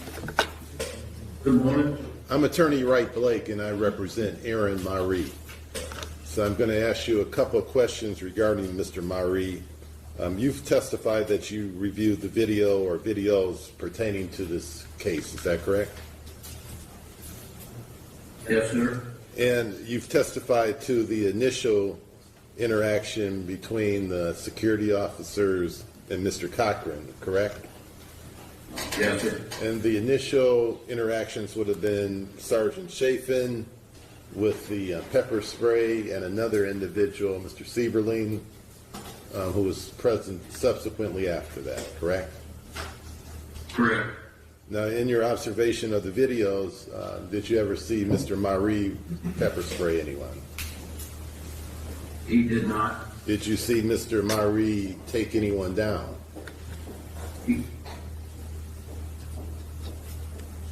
I don't recall whether he was involved in taking this Cochran to the ground. So I don't recall that. Would you agree with me that he was the last security guard to arrive to confront Mr. Cochran? Objection leading. Well, ask it as a question. Sir, isn't it true that Mr. Marie was the last individual to arrive? It is. I'm sorry, Councilman. What I was doing is I was speaking with Sieberling, and you said you were representing Mr. Marie. Yes. Mr. Marie never took anybody to the ground. He was the last to arrive. And did you see him? If that answers your question. Yes, sir. And what actions did you see him take, if any? All I saw him do was attempt to assist in handcuffing. So that would have been the manipulation of one of the arms? That would be the manipulation of one of the arms along with perhaps Mr. King, but they were tugging on arms and you really couldn't tell from the video exactly who had what arm. Could you tell how, in terms of time, how long Mr. Marie's interaction with Mr. Cochran was? It was shorter because he was the last to arrive, but I don't know the exact time. You said you had some trouble discerning the individuals through the video because of the quality of it? You broke up, sir. I didn't hear what you said. Did you have trouble in your observations reviewing the video because of the quality of the video? To a certain degree, but I watched them dozens of times to try to get everything out. The quality wasn't that great, but you could tell what they were trying to do, such as Mr. Marie trying to get his arm out so he could handcuff him. So, Mr. Key, did Mr. Marie, in your opinion, act in a reasonable and acceptable police standard or safety or security guard standard? Thank you, sir. Nothing further. Mr. Braxton?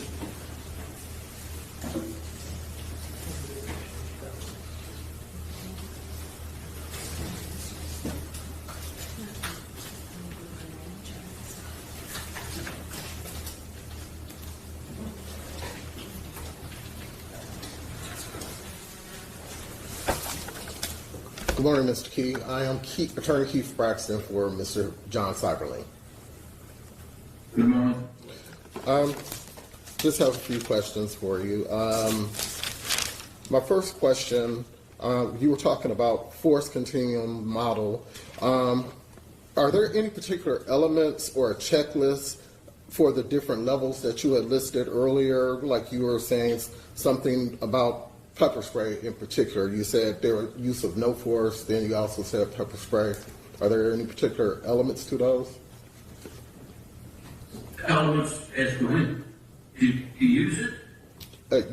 Yeah, when to use pepper spray. Certainly, that's the way the model is set up.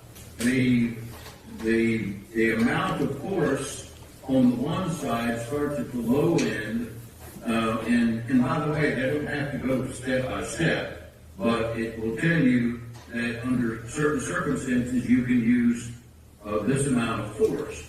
Pepper spray is at the low end, along with pain compliance techniques. Pain compliance techniques are you have nerves that are close to the surface that the officers are taught to be able to squeeze or push that causes a minor pain. Joint manipulation is what they were doing in trying to remove his arms out. And it also can be used like in a hammer lock or something like that where you can apply pain like that. Pepper spray is down at that level, and what you use that for is when you have a non-compliant individual, even a passively non-compliant individual, then you can use those types of low-level pain compliance techniques, including pepper spray.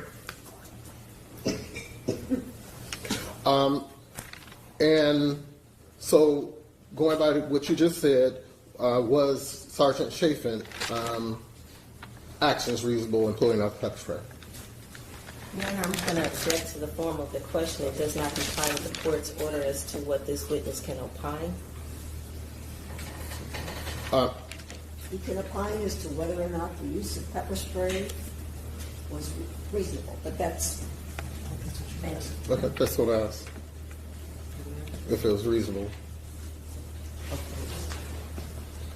That's not the way I understood your question, but I will allow you to ask whether the sergeant's use of pepper spray was reasonable. Was the sergeant's use of pepper spray reasonable? Under these circumstances, absolutely. Also, based on your information and your opinion, my client, his use of force was at the time at the scene, can you give me your opinion on his use of force? You broke up when you were telling me who your client was, so would you repeat that, please? On Mr. Cyberline's use of force, could you give me your opinion on Mr. Cyberline's use of force? His use of force was consistent with how they're trained. It was necessary to take an aggressive, assaultive individual to the ground. So, and then later to pin his legs down in order to keep him from being able to kick was also reasonable. Those are the two things that I recall that Mr. Sidley did. Actually, you answered 3 of my questions in a row. I have no further questions. Go ahead.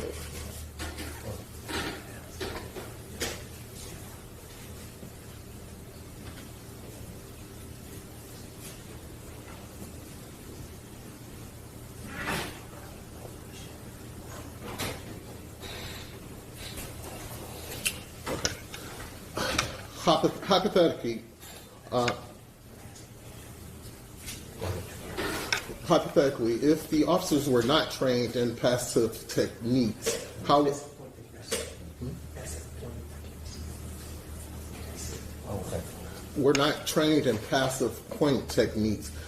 that affect the situation?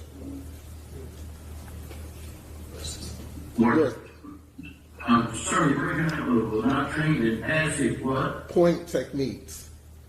How would that have affected the situation? I'm sorry, I can't understand what what kind of technique. I can't hear that. If they were not trained in the pressure point techniques, how would that have affected the situation? It makes it more difficult. Because the pressure point control techniques. I'll give you an example. Right back of the wrist, you've got when you've got an individual that won't give you his hands, you use your middle finger, press into that. Generally, that'll convince them. So if they didn't have that training, then it falls back more on simply having to grab, and it becomes an issue of strength. You can do the joint manipulation. I didn't see it specifically, but by using the arm as a fulcrum and you press against the point of the elbow, you can also get the arm out. So if they didn't have the training, then it really just becomes a test of will and strength. Thank you.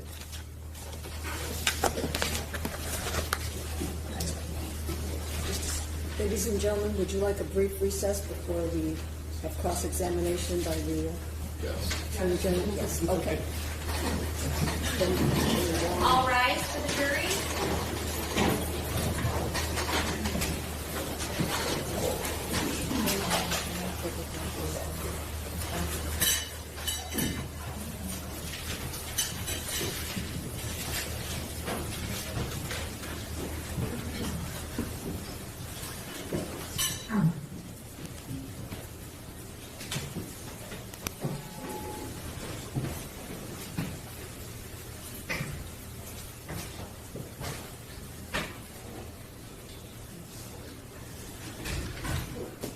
We'll take about a 10-minute recess.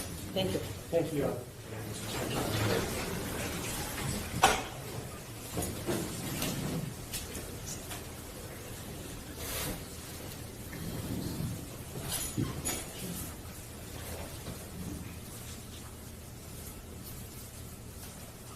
Your Honor, recalling People v. King, case number 2023-284855-FH. Calling People v. Marie, case number 2023-284856-FH.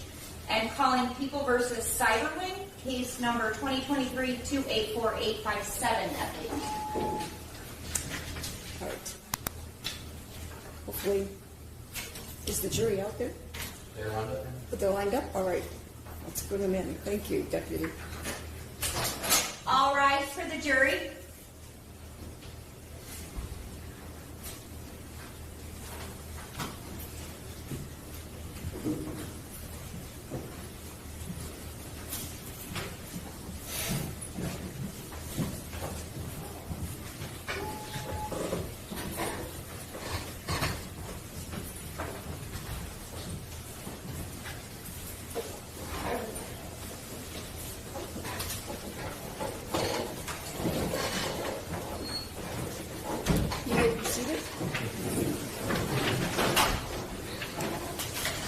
And they proceed slowly. Thank you.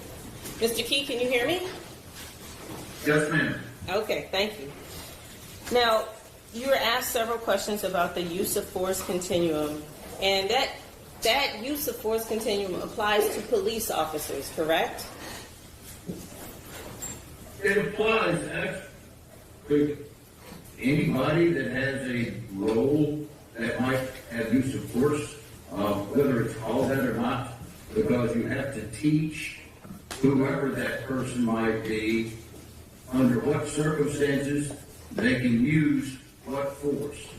And so the force continuum is just a general rule, but it applies across the board. If somebody can use force, such as in handcuffing, then the force continuum would apply. Okay. And when we're looking at a use of force, we're looking at the objectively reasonableness standard as far as what facts were known or maybe not known at the time, correct? Yes, ma'am. Well, the facts that were known at the time. Okay. And when a police officer uses force, they're doing that largely to protect themselves and protect citizens, correct? Well, then in control, there are two elements, and we're all fully permitted to control the actions of individuals in certain cases. It's the way I use the example, if you're going to a football game or whatever, it says get back on the curb and don't do that, and they can push you back on the curb. That's the use of force. That's control. The other is to protect themselves or protect others. So those two factors are, and they're allowed to use force. And even if you're allowed to use force in a circumstance to control an individual, you still have to keep in mind that individual's safety to the best of your ability, correct? That's correct. Okay. And I believe you stated on direct that you had received the Northland Mall security manual regarding handcuffing procedures. I did. Okay. And did you see the portion regarding positional asphyxia? I did. And is it part of your training that, when a person is handcuffed face down, that you have to move them from that position to prevent the possibility of positional asphyxia? As soon as practicable, yes. And that's because positional asphyxia could lead to injury or death of the handcuffed person, correct? Over a period of time, I'm certain. Okay. Now, I asked you earlier about Public Act 330, and you said you were not familiar with that, correct? Correct.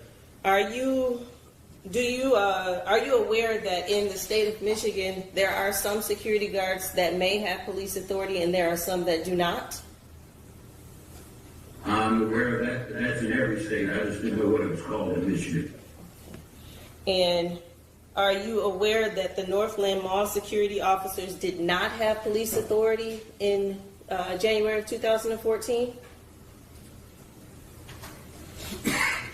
I believe I'm relevant to that. Okay. And were you aware that there was actually a Southland Police office in the parking lot of Northland Mall? You mean Southfield? Southfield. I wasn't aware it was in the parking lot. I was aware that they were, that there was a police agency close by. Were you aware that the Northland security officers were under the directive that if there was an incident that may lead to their own harm of merchants, harm of citizens, or harm of other persons, that they were to call 911? I want to object. I'm aware of In fact, that's completely untrue. Mr. Keys, just a moment, please. I'm sorry. That's completely untrue based on the training manuals that they admitted as exhibits. That's a mischaracterization of that evidence. We have the testimony of Neil Webster as well that contradicts that. If you don't see it happen, you can't take action. Collect the information, call the police. Judge, that is referring to arresting individuals for shoplifting. There's no allegation that they're trying to arrest a shoplifter here. This doesn't Is say this- shoplifting. Sorry. Sorry. Is this from the training manual? Yes, this is from, and I'll tell you specifically which exhibit. This is from Exhibit 45, page 2. But again, it's mischaracterizing it because that is saying you cannot go and arrest a shoplifter, and that's not what they were trying to do here. With all due respect, there's nothing on here that says shoplifter. Judge, it talks about if you don't see it, you can't take action. They're not reacting, they're not taking action based on, you know. Thank you. Thank you. You're going to have to ask it differently or ask another question. I will ask it differently. What's his name? Mr. Key, are you aware that the training manual that is marked as People's Exhibit 45 actually advises Northland Mall security officers that they are not police officers and they have no police authority? No, I actually am not aware. I don't know that I read that. I mean, I wouldn't dispute that it might say that. Okay. I don't recall reading. Okay, well, would you wouldn't disbelieve me if I told you it's on page 2 of the legal powers and limitations section, would you? No, ma'am. I'm good. Okay, and on that same page in that same section, it advises that public safety officers do not, in most states, have any more arrest authority than a private citizen. Were you aware of that? I'm aware of that some security officers do not have the same authority to arrest as a police officer, and that would be stated that they're ordinary citizens and therefore have the authority to arrest Okay. under the auspices of being a citizen. Okay, and are you aware that the manual that are given to Northland Mall security officers says, if you did not see the event take place, you must collect as much information as possible and contact the police. And it says it right No, I there. understand it's there.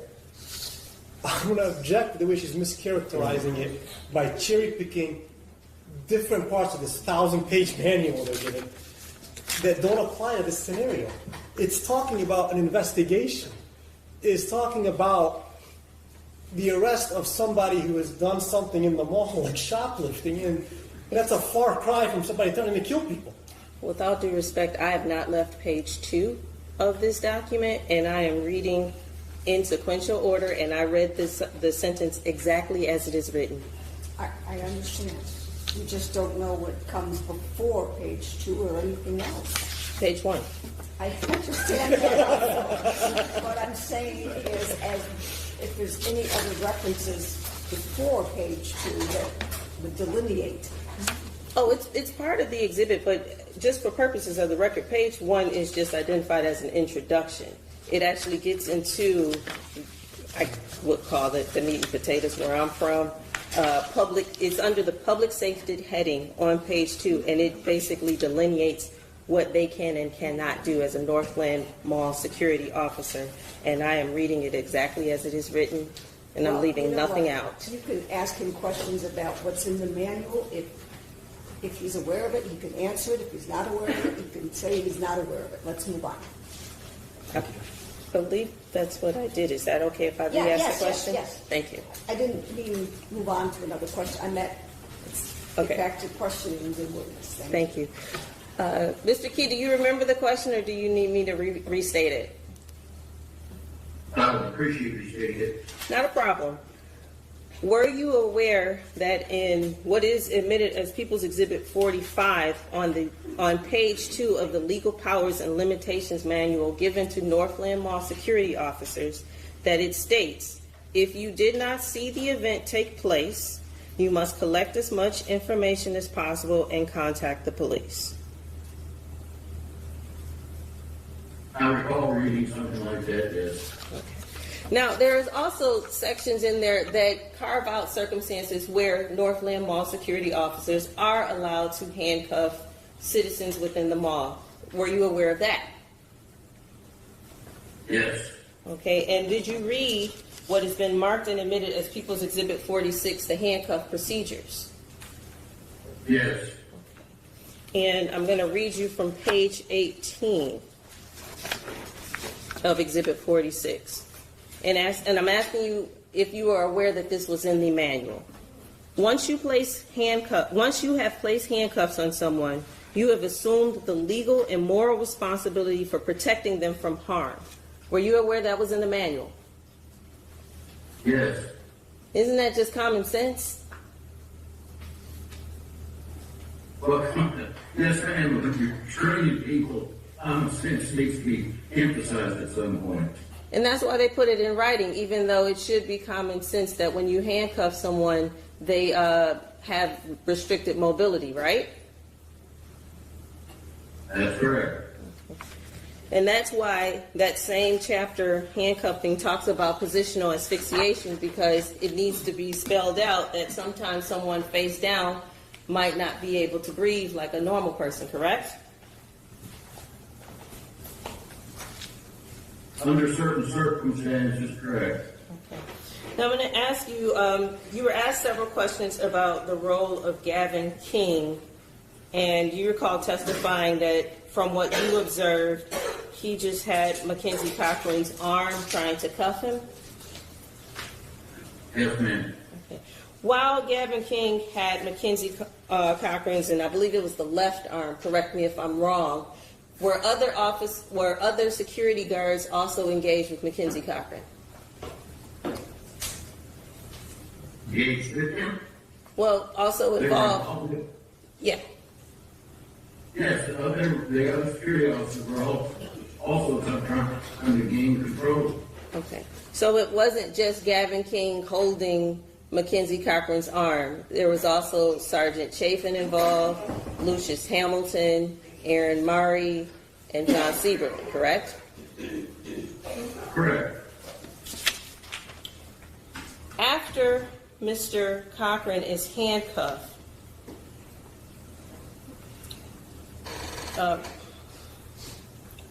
strike that. When it comes to police officers handcuffing a person, if that person is in some sort of medical distress, do you train them on attempting or performing any life-saving measures? It depends on what the medical distress is. One, two, in most cases, the first thing they're supposed to do is call for medical assistance. Okay. Most police officers don't have advanced training in how to, depending again on what the injury is, be able to treat them. Okay. Now, in this case, you had the benefit of a video. Before Southfield Fire gets there, do you see anyone in that video performing CPR or attempting CPR on Mackenzie Cochran? Not in the videos that I watched, no. And in the materials that you received, did you receive any information that John Sieberling, Aaron Murray, and Gavin King are all CPR certified? I believe I saw in Mr. King's deposition No object as to what, that's hearsay. the, Wait, Mr. Key. All right, that deposition isn't part of this case. Correct. He's referring to a deposition, Mr. King. Well, that was the question I asked. I just asked him if he was aware. I didn't ask him how he was aware. So I'll ask him to narrowly tailor his answer. And I'd ask that that be stricken because there was an express statement by the previous prosecutor, Mr. Orlando Patterson, that depositions would not be used in this case. I did not elicit that. I know, I understand. That's why I'm asking it be stricken. Yes, that will be stricken. Just Yeah. listen to the question, please, Mr. Key, and just answer the question as posed. Thank you. Yeah. If possible, if you can answer yes or no without elaborating, that might help us get through this, if that's okay, Mr. Key. Okay? I thought your question was as to whether they've been trained in CPR. I asked if you were aware that they were trained. He would only be aware by hearsay, Judge. I am aware. Hang on, objection. Just a second, please, Mr. King. Be hearsay. How would he know? Well, there's a certificate. I said, was he aware based on the documents, but.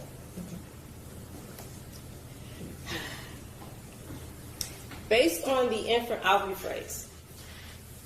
Based on the information that you received and reviewed regarding John Sieberling, Gavin King, and Aaron Murray,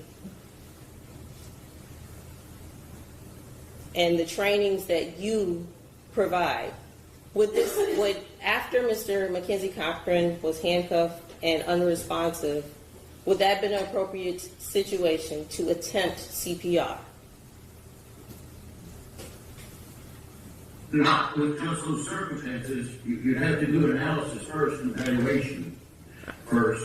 You have to make sure that, one, he is not breathing, two, his heart is not beating. So you can't start CPR because the person is unconscious. As long as they're breathing and their heart is beating, then CPR is not warranted. So you said something that I really appreciate and resonates. You have to assess the situation before you act, correct? That's correct. And that's appropriate when you're assessing whether force should be used, as well as whether or not life-saving measures should be implemented. Is that correct? You work with counselor. I didn't get part of that. It would be appropriate to assess a situation before acting when involving either using force or whether or not to implement life-saving measures. You have to figure out what you have first, right? That's exactly right. Ms. Logan, if you could just, instead of combining two questions in one, could you just ask individual questions so that, in case the answer would be different for one of the other scenarios? I'll do my best. Thank you. I actually have no other questions. Okay. Thank you. Just one moment.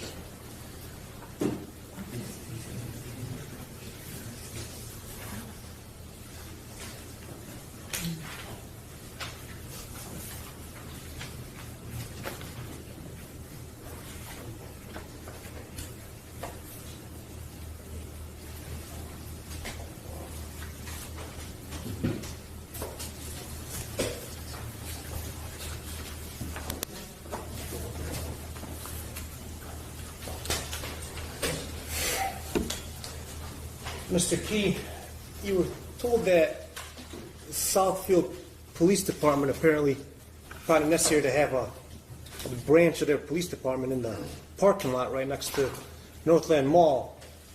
Would that affect your determination of whether security officers present and closer to an individual who is threatening to kill somebody should do anything?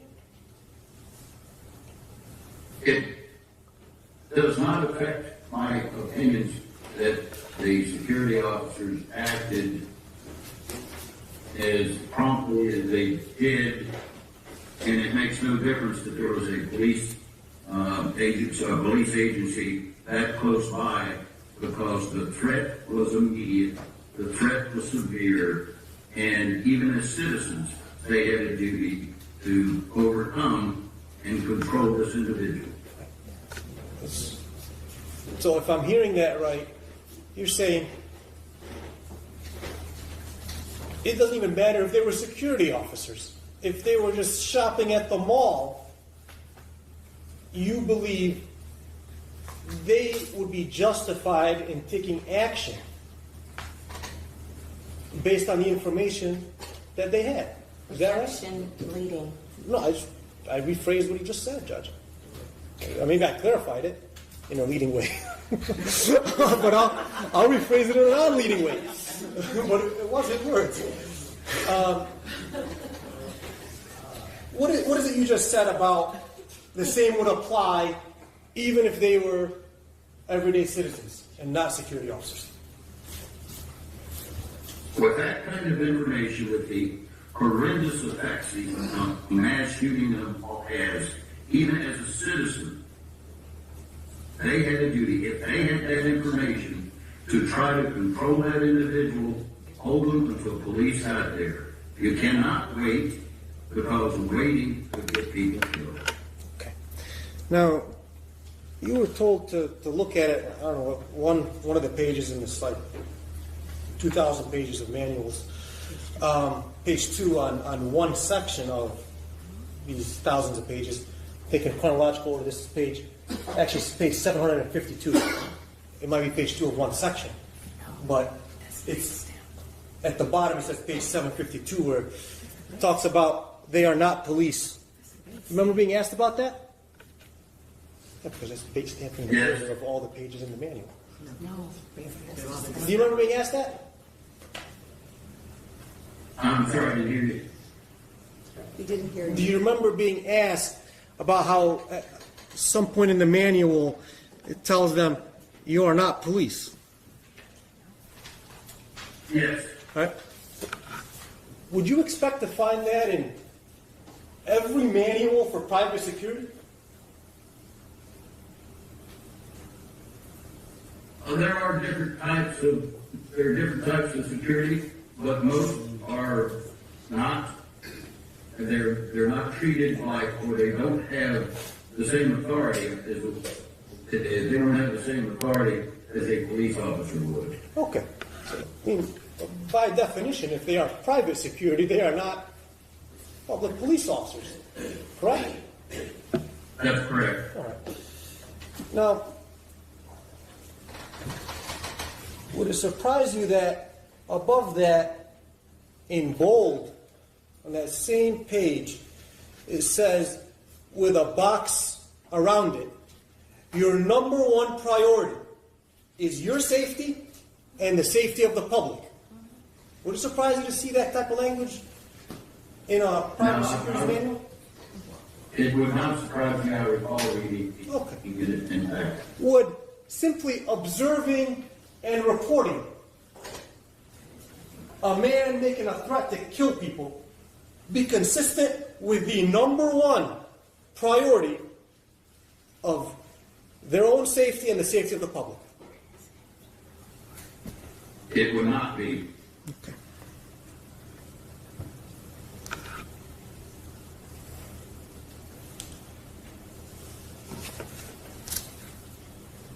You were asked if it would be common sense to protect a person being handcuffed. You remember that?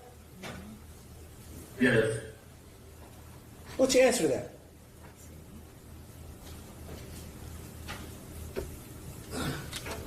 I didn't hear you. What you I said, what was your answer? Is it, in fact, common sense to protect someone who is handcuffed? Well, the question was about training, but it's common sense, and my answer was that training sometimes has to use common sense. It is common sense that anybody that is handcuffed can't move. It is common sense that if they have some sort of medical, you better deal with it. Did you observe one of the officers, I believe it was specifically Officer Cyberling, checking pulse? I did. Would you consider that to be common sense? I would consider it an effort to see, well, common sense way, but I would consider it an effort to determine Mr. Cochran's situation. Okay. And depending on whether he feels a pulse or not, it may or may not be a good idea to give CPR. Would that be right? No, if he feels a pulse, it would not be a good idea. So the answer is, if he feels the pulse, you would not administer CPR. Okay. And if a instructor on CPR and first aid was there to observe and says they were doing everything exactly right and nothing wrong, would you, from looking at videos without audio be in a position to contradict that? Yeah, I'm going to object. No. One, Just a second. it exceeds the scope of my cross, It was based on her question of not giving CPR. but I didn't ask anything about an instructor observing. She's implying they were negligent by not giving CPR. I'm just asking questions. Right. And so the question was, if he's feeling pulse and a CPR and first aid instructor is there and says he's doing everything right and nothing wrong, is he, from looking at a silent video, able to contradict her? Well, how is he supposed to answer that question without speculating? I think the answer is obvious. That he's not in a position to contradict her. I'm glad you think so. So I don't know what the basis of the objection is. It's not based on any rule of evidence. That's true. She just stood up and said she objected, but. No, I said it was outside the beyond scope of my cross. I'm sorry, I apologize. You did say that. And I said it's not beyond the scope because she asked about performing CPR, and I asked him if he's in a position to say that the failure to perform CPR is necessarily a bad thing. That wasn't your question. Your question was if there was a CPR instructor there who said they did everything properly, is he in a position to discredit that? That was the question you asked, and that was the question I objected to. I don't think there's anything wrong with that question, Judge. It's still not outside the scope because you asked for CPR. Judge, I really don't think it's an objectionable question. I think it's within the scope. She's talking about CPR, and I'm basing it on the question that she asked. I think it's right within the scope. Overruled, let's move on. Thank you. Right? You can't necessarily say that there's some mistake made by not giving CPR. Is that right? That's correct. Right. And you were told that as there was pulseless electrical activity. Do you remember that? Now I'm going to object to that. This is outside the scope. She asked him about it, and I said, do you remember her asking you about it? I did not ask about PEA.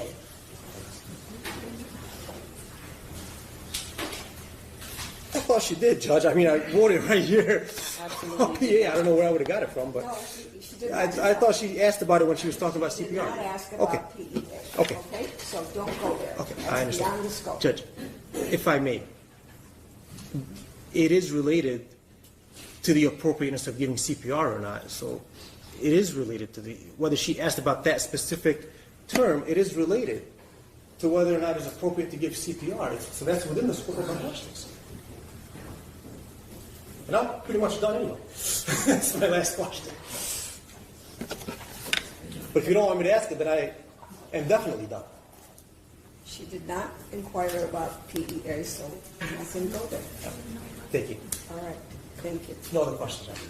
No questions, Your Honor. I just have one question.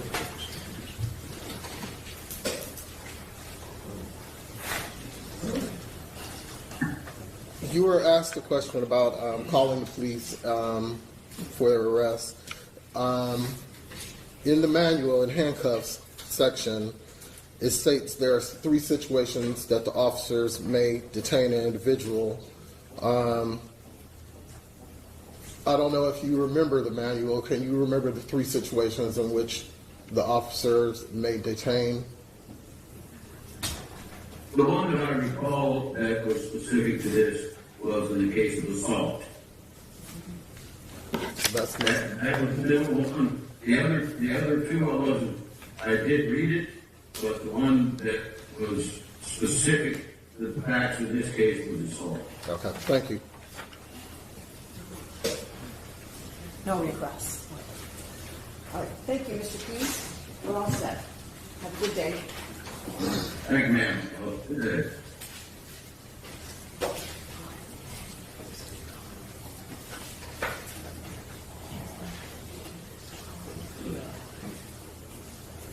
Councilors, would you first? Thank you.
All right, ladies and gentlemen of the jury, the attorneys and I have some issues that we need to address out of your presence. So I am going to release you to go to lunch. I'm going to ask that you come back at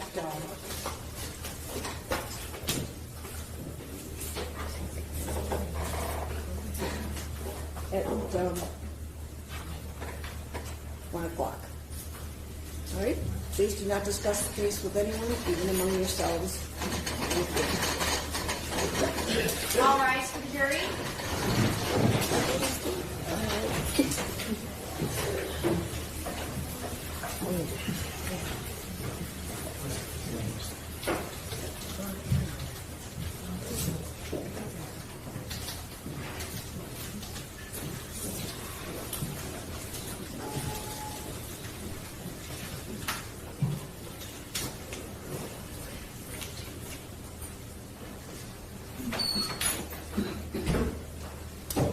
You may be seated.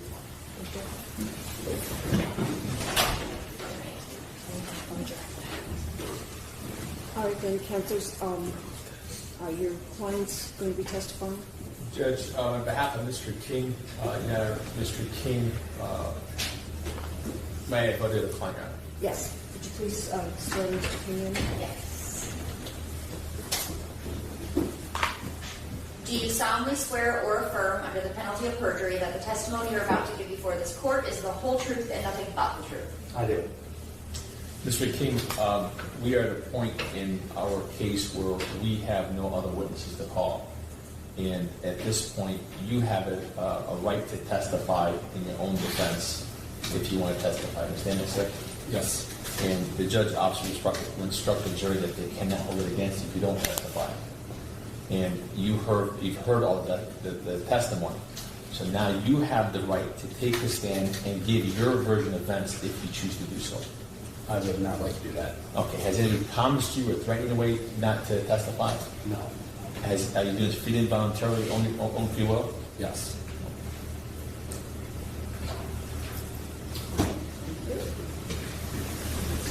Thank you, Judge. Swear Mr. Mahoney, please.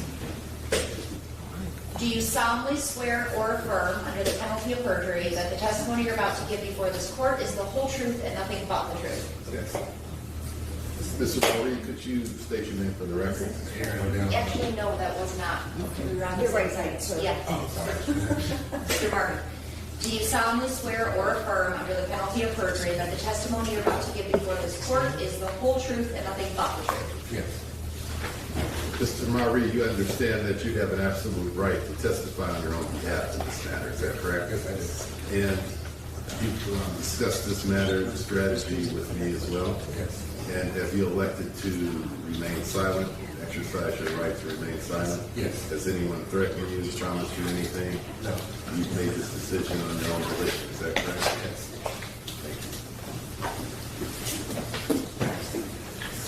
Swear Mr. Seaver. Mr. Sieberling, do you solemnly swear or affirm under the penalty of perjury that the testimony you're about to give before this court is the whole truth and nothing but the truth? I do. Mr. Seiberling, we have discussed this situation. You know your rights, yet you have the right to testify, correct? Correct. We've discussed this previously, correct? Correct. You stated to me that you do not wish to testify. That is correct. No one has promised you anything and not to testify, correct? Correct. Your Honor, at this time, I would like to say that my client will not testify. Has anyone threatened you with the camera not to testify? No, Your Honor. Thank you. All right. All right, let's deal with the jury instructions, please. You both have each side's instructions that were presented to the court. Yes. Yes, Your Honor.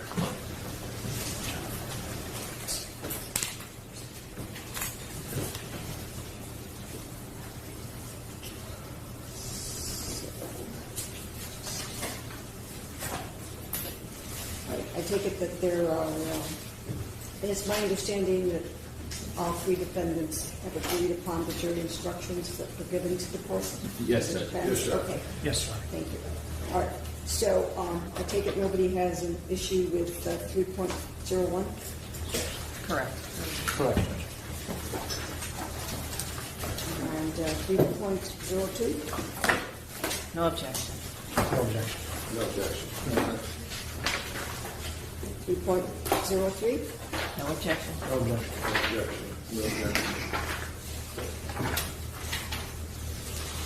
3.05? No objection. No objection. Okay, the only issue that I found between the two that were given to me is that the People's has 9 sections and the defense has 7 sections. Although I believe that 9 sections is the correct one. It is. Yeah, let me see why we did that. I don't know, but I can show you what you provided. Oh, yeah, no, yeah, that was probably just a typo, all right, I'm sorry. Okay, Yeah, that's fine. All I nine just- apply, yes.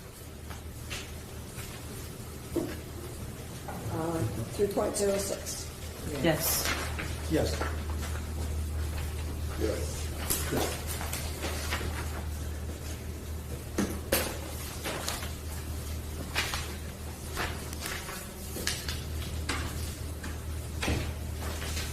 3.07. Yes. Yes. Yes. 3.10. Yes. 3.11. Yes. Yes.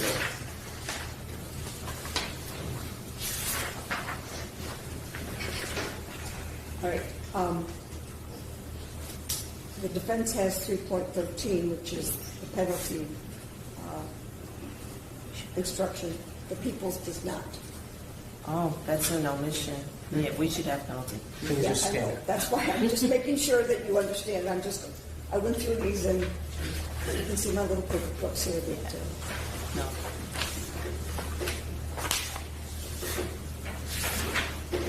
uh, 3.14. Yes. Yes. 3.15. Yes. Yes. 3.16. Yes. Yes, I think we left the brackets, Judge, because we weren't sure if the court gives them electronic or paper. And I give them a paper copy. so- I just, Take out the brackets now. 3.18. yes. Yes.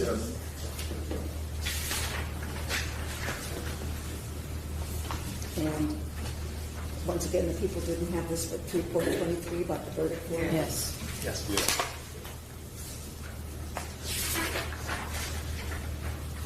Right. And the people have 4.01, defendant's statements as evidence against the defendant. Yeah, I don't no. believe there were any Right. statements. Right. Correct. No. Okay. 4.03. Yes. Yes. Yes. 4.05. Yes. Yes. The people have, okay, I guess I should start. The defense has 4.06, judicial notice. No. Yes. I thought you took judicial notice when Dr.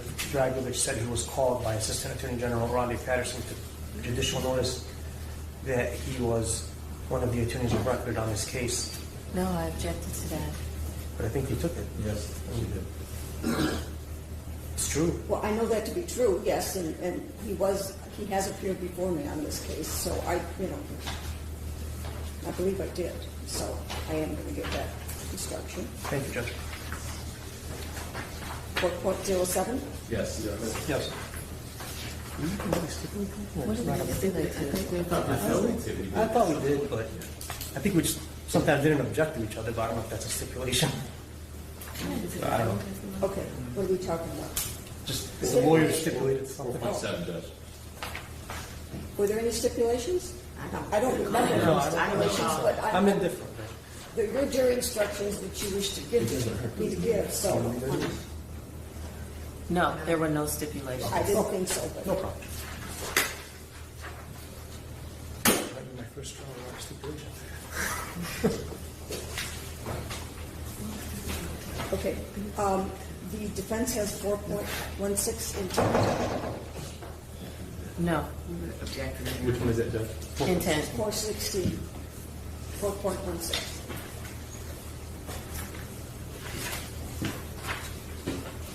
I guess they object. We don't see why or what the basis is of an objection. It's just standard instruction that it's probably been given just about every case I've ever done. It's been in every criminal case I've had also, but I'd like to hear what your objection is with respect to that. Well, Your Honor, I think the basis of our objection is that the defendants are charged with involuntary manslaughter. It's general intent. Your Honor, one of the issues for the trial fact is whether or not there was gross negligence. Your Honor, this speaks to their specific intent. It's a general intent crime. That's not. This is involuntary manslaughter.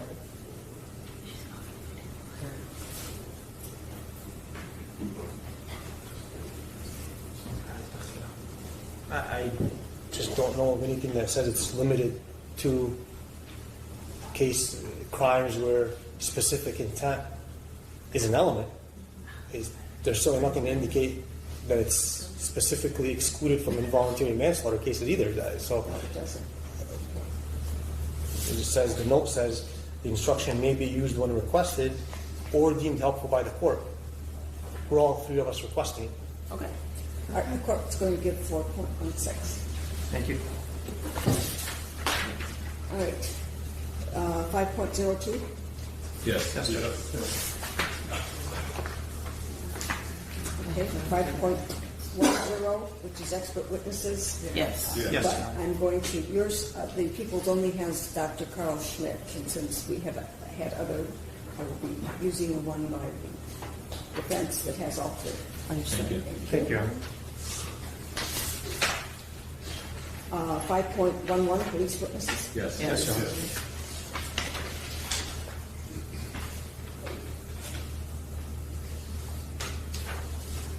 And the defense has testimony provided, 5.16, which is testimony provided through video conferencing technology. I think that's appropriate based on Mr. Keyes. Yes. I did submit later 5.12. I don't know if you want to do it at the end or. Okay, I see that. Okay. 5.12, about Matthew Clark. We would be objecting to that. I beg your pardon? We would be objecting to that, Your Honor. Matthew Clark. Who's Matthew Clark? He's an endorsed witness on the prosecutor's witness list. I think we all, in good faith, relied on that X being placed on their list, that he would be here. And in fact, at the beginning of the trial, they introduced a cell phone video recorded by him as an exhibit. And we didn't object. We thought he's going to appear anyway because he's listed on the witness list, endorsed. And Wait. What cell phone video? The one that the witness in the box testified to? No, there are The two other. cell phone videos. I think it was authenticated by Mr. Monk. And the way they got it was that, well, he was sitting on the opposite side and he could say it was a fair and accurate depiction even though he didn't record it himself. We didn't really care because we had thought it's going to come in at some point through Mr. Clark anyway. And now they don't call Mr. Clark. And there was some commentary on that video by Mr. Clark that is very favorable to the defense.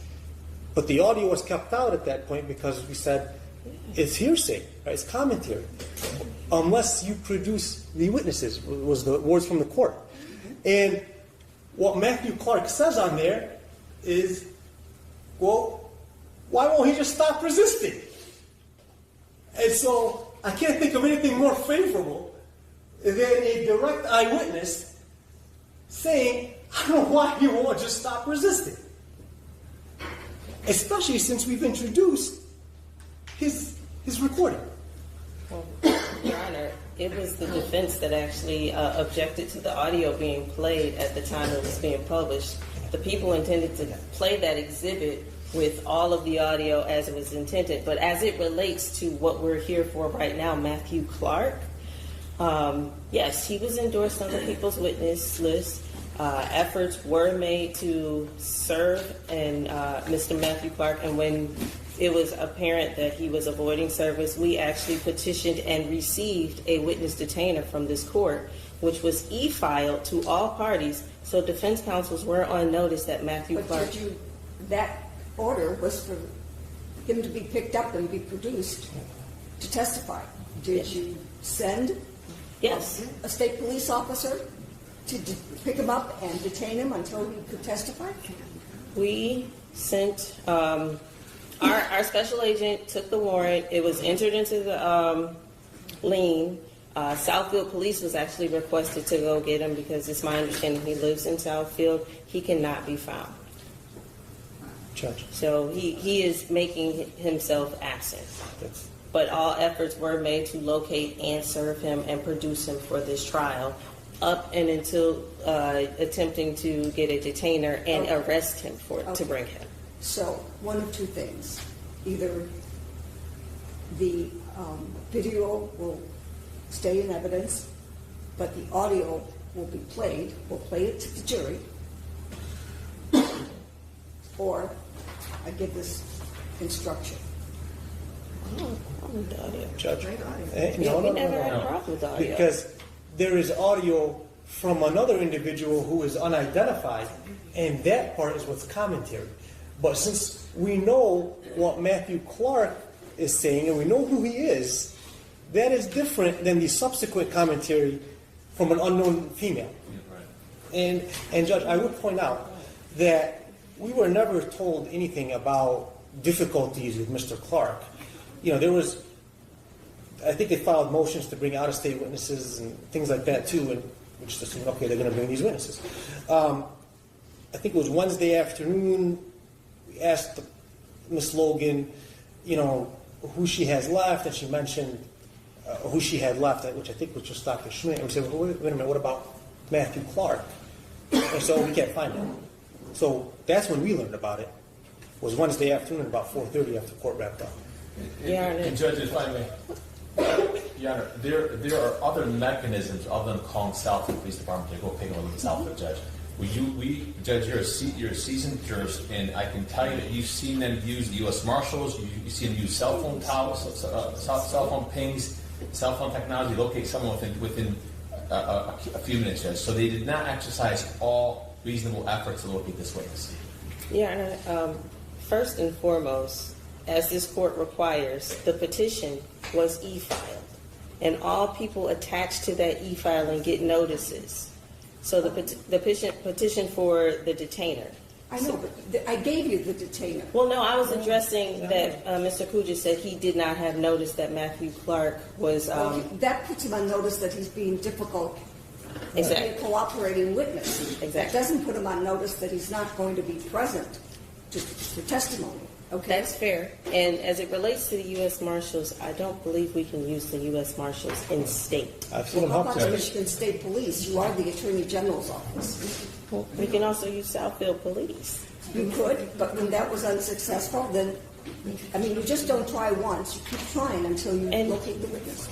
All right, enough. You've placed your arguments on the record. I will give this instruction. Thank you, Judge. So is Exhibit 17 without audio? Because that was going to be a question I had for the Yes, court. that will be continued without audio. Is it 100% without audio? Because a portion was played to the jury that actually was audio involving the And incident. I think that's when they objected, Yes. and I said no audio. So the whole thing will be no audio.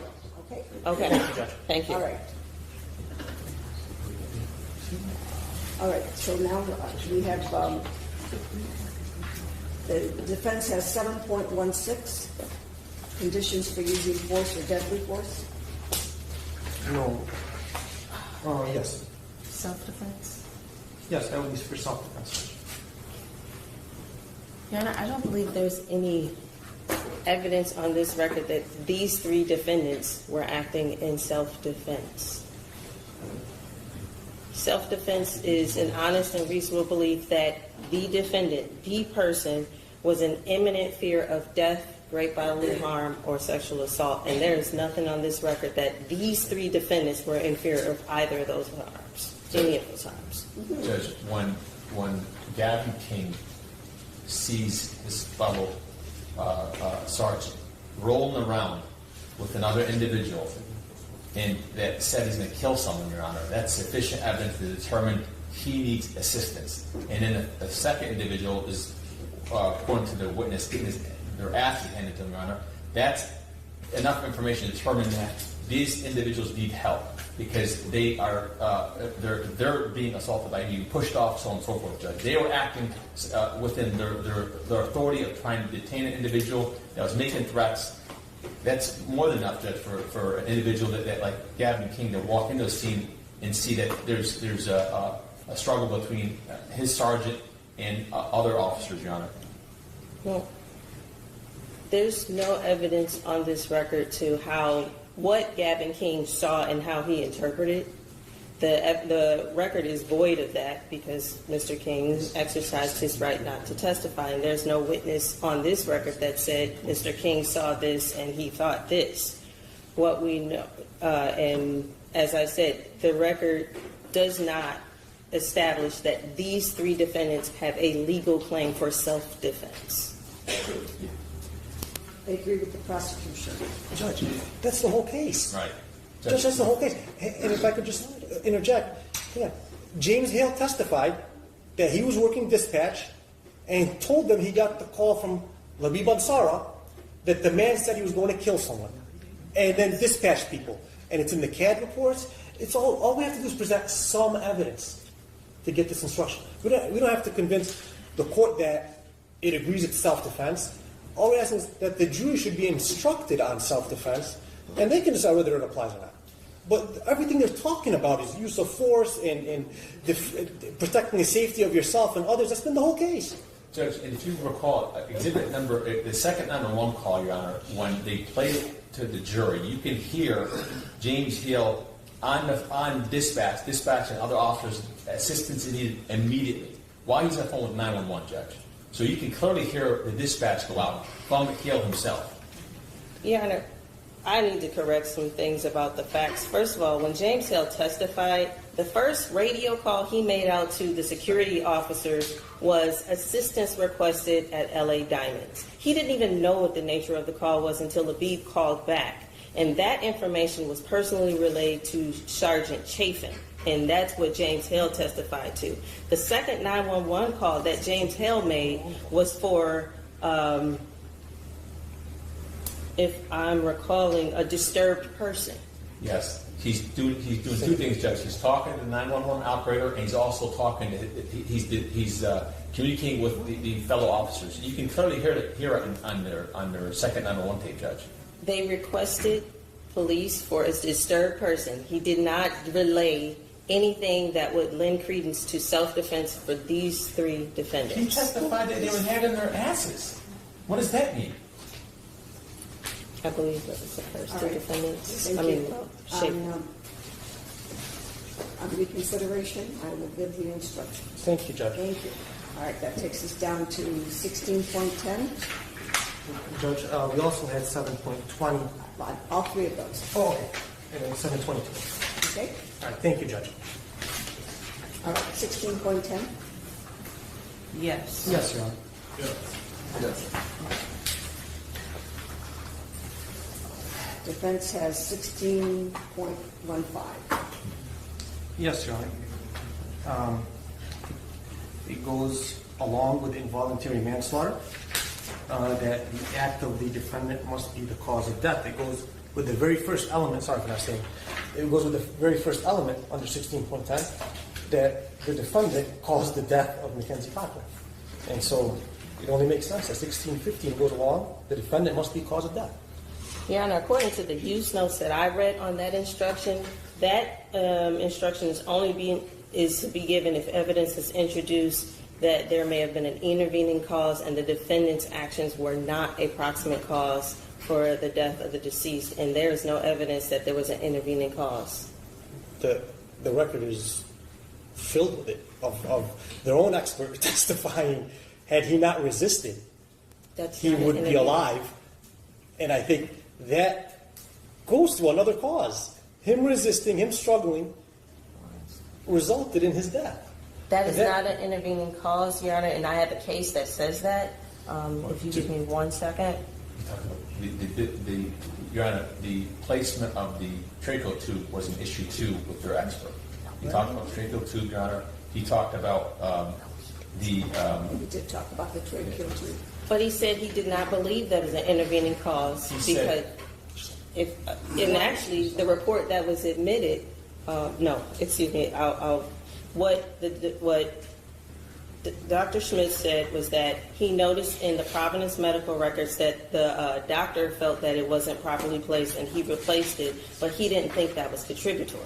That was what he said. He noticed that it had been replaced, but that the victim was still PEA, so he wasn't deceased, so he was obviously getting air still.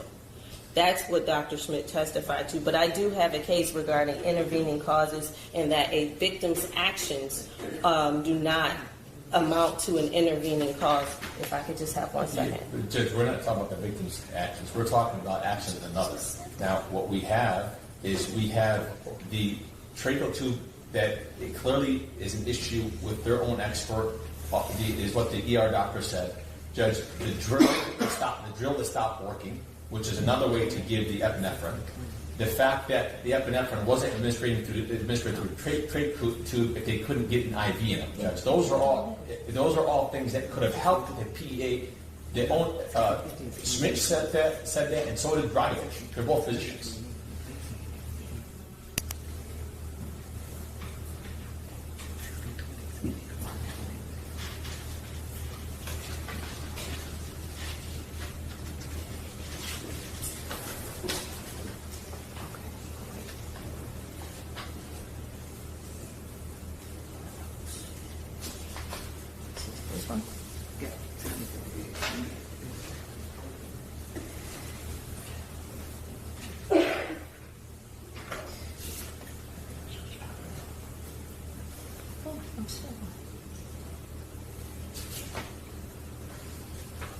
So, Your Honor, the case that I have, let me pull it up.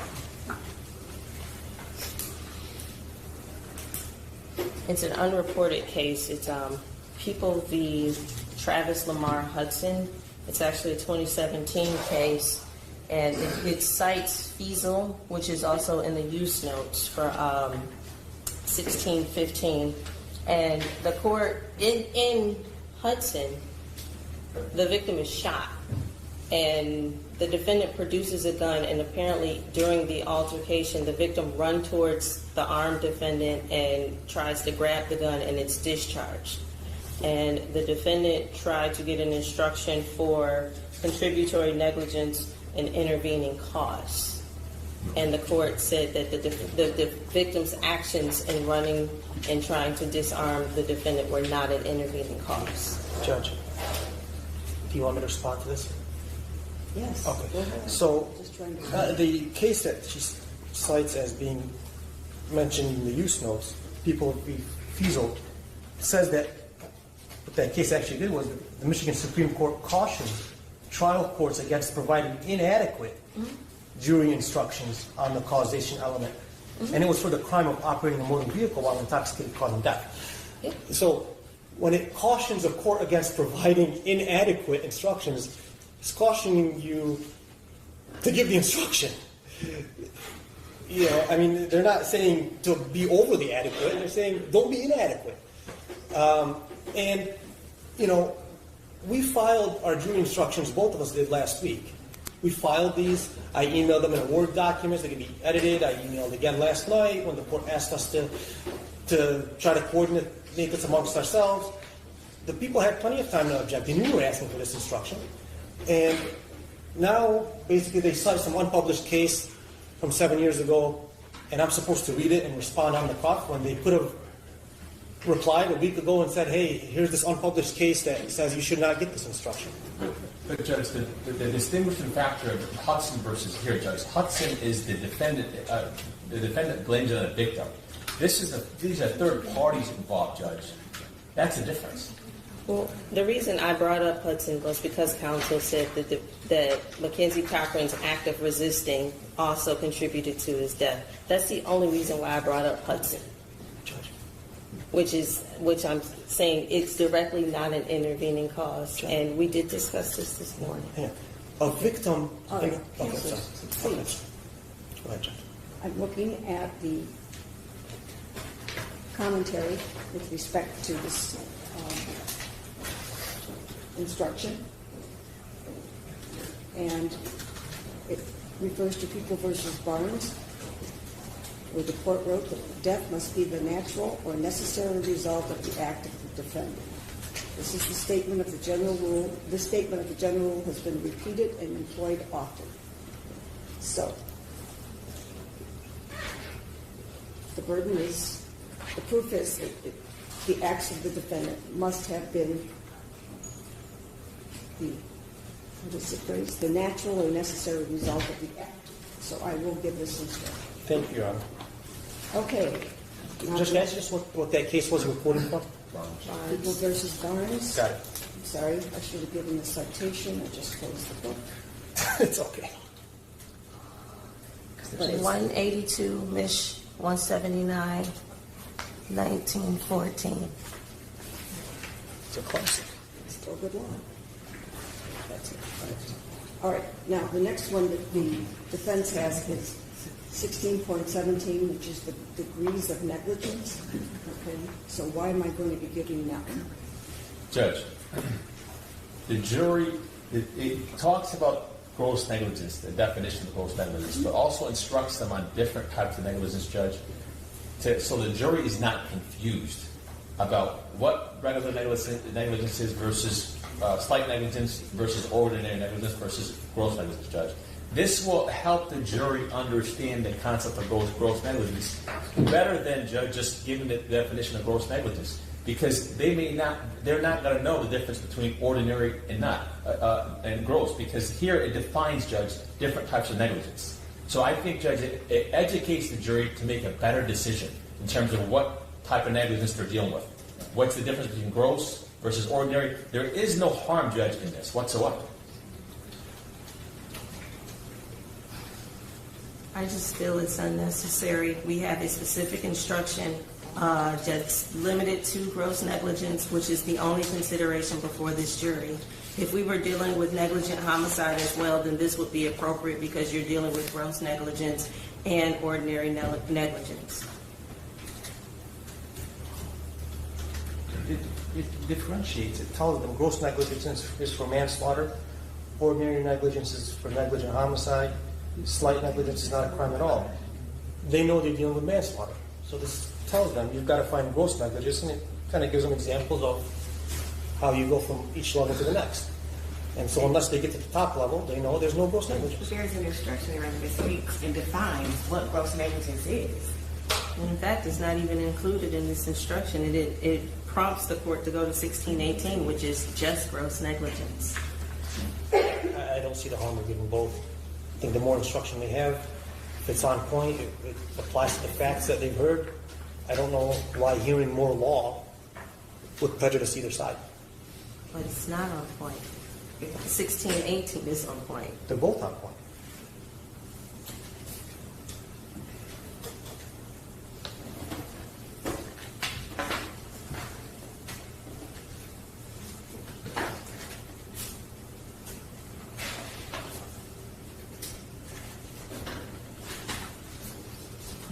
We have jurors that sat on the civil jury, as a civil jury. They're instructed on that type of negligence. All this is, Your Honor, is making sure that the jury is not confused. This instruction will not confuse the jury, Judge. It will clarify things for the jury, especially jurors that sat in civil cases. I do believe we have a few of them that sat as civil jurors. One. And this isn't a civil case, it's a criminal. I don't know, right, but it's different. They understand the difference, Judge. This is not confusing the jury. It's giving them clarity. I don't know why you harmed them. Okay. The court will give that instruction. Thank you, Judge.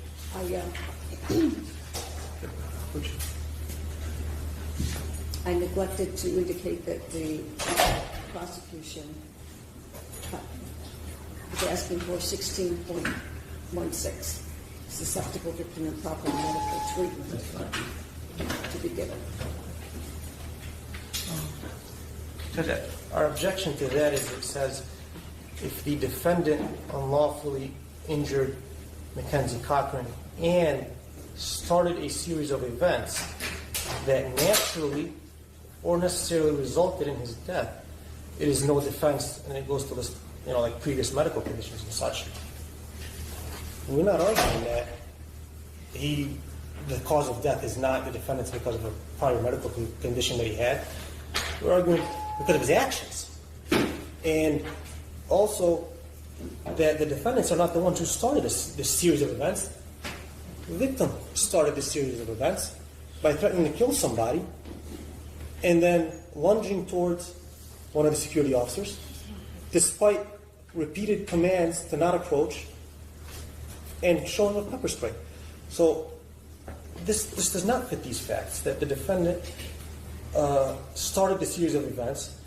And further, we're not arguing, that he had some prior medical condition that's the cause of his death. Nobody's arguing that. So. It's not just about what counsel is arguing. It's about what fits the facts of this case. And a fact in this case is that,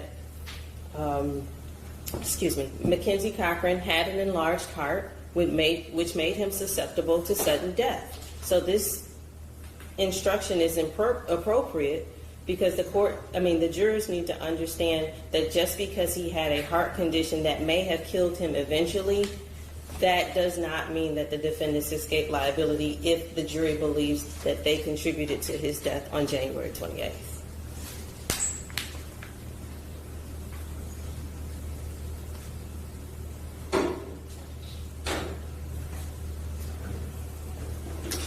Judge, if you think about the fact pattern in this fits a fact pattern where the defendant, right, was the aggressor, and later on tries to argue, well, he died of something he already had, when the defendant is the one that put everything in motion. Judge, you heard all the evidence. The accused did not put anything in motion other than doing what they're lawfully supposed to do, which is prevent a threat. So this doesn't fit our fact pattern, Judge. This would fit a fact pattern where someone was aggressor and tries to blame it on a medical condition that the person already had. That's not the case here. And that's why there's a distinction between the two. I don't think the use notes say that we can only get that instruction if the defendants are trying to blame the victim's prior medical condition. I think if the facts support it, it can go to the jury. Judge, if the defendant unlawfully injured Mackenzie Cochran and started a series of events, they didn't start it, Judge. They're trying to stop a series of events in this case. That's for the jury to determine. Yeah, but you're given them information that is not consistent with the fact pattern whatsoever. That's for them to determine as well. It's all a question of fact. There is no set of facts they could rely on in this record to say the defendants started the series of events. Nothing. I mean, yeah, it's for their props to make a finding. If there's conflicting evidence, they can decide which one they believe. Mm-hmm. But all the evidence is that the series of events is started by the decedent, not the defendants. So I don't see it applying. Judge, if Mackenzie Cochran had hurt, if it was the other way around, where the security guard went to stop Mackenzie Cochran when he began to make the threats, Mackenzie Cochran survived, and the other security officer died, then this instruction should have been given, because the events were started by someone other than the accused.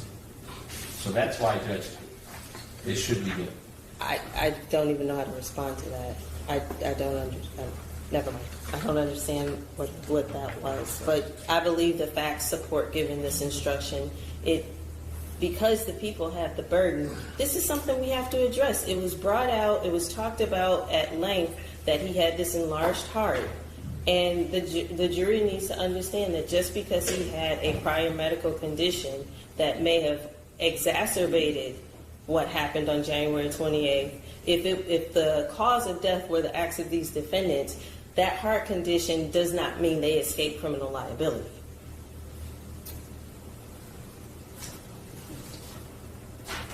The court will give 16.16. Thank you. Thank you. And then there's, the defense has, well, you both agree on 16.18, correct? Gross negligence? Yes. Yes. Okay. Finally. And then the defense has 16.20. People object. It's appropriate, Judge. To say he was negligent in threatening to kill people, in approaching Sergeant Chafin, in resisting, in the struggle, was negligent on his part. And the medical examiners, both prosecutors and defenses, said that had that not happened, he would be alive. That's contributory negligence. The court will give 16.20. I think that it's all the instructions that the side has presented. Am I correct? Yes. That is it, Judge. Okay. All right. And the defense has provided verdict forms. Oh, Are there yes. any objections to the verdict forms that have been presented by the defense? Yes. No objections. No objection, Your Honor. Then that's good. All right. Okay. I think we're all set for closing arguments and instructing the jury at 1 o'clock. Thank you. Thank you, Judge. Thank you. Appreciate your patience.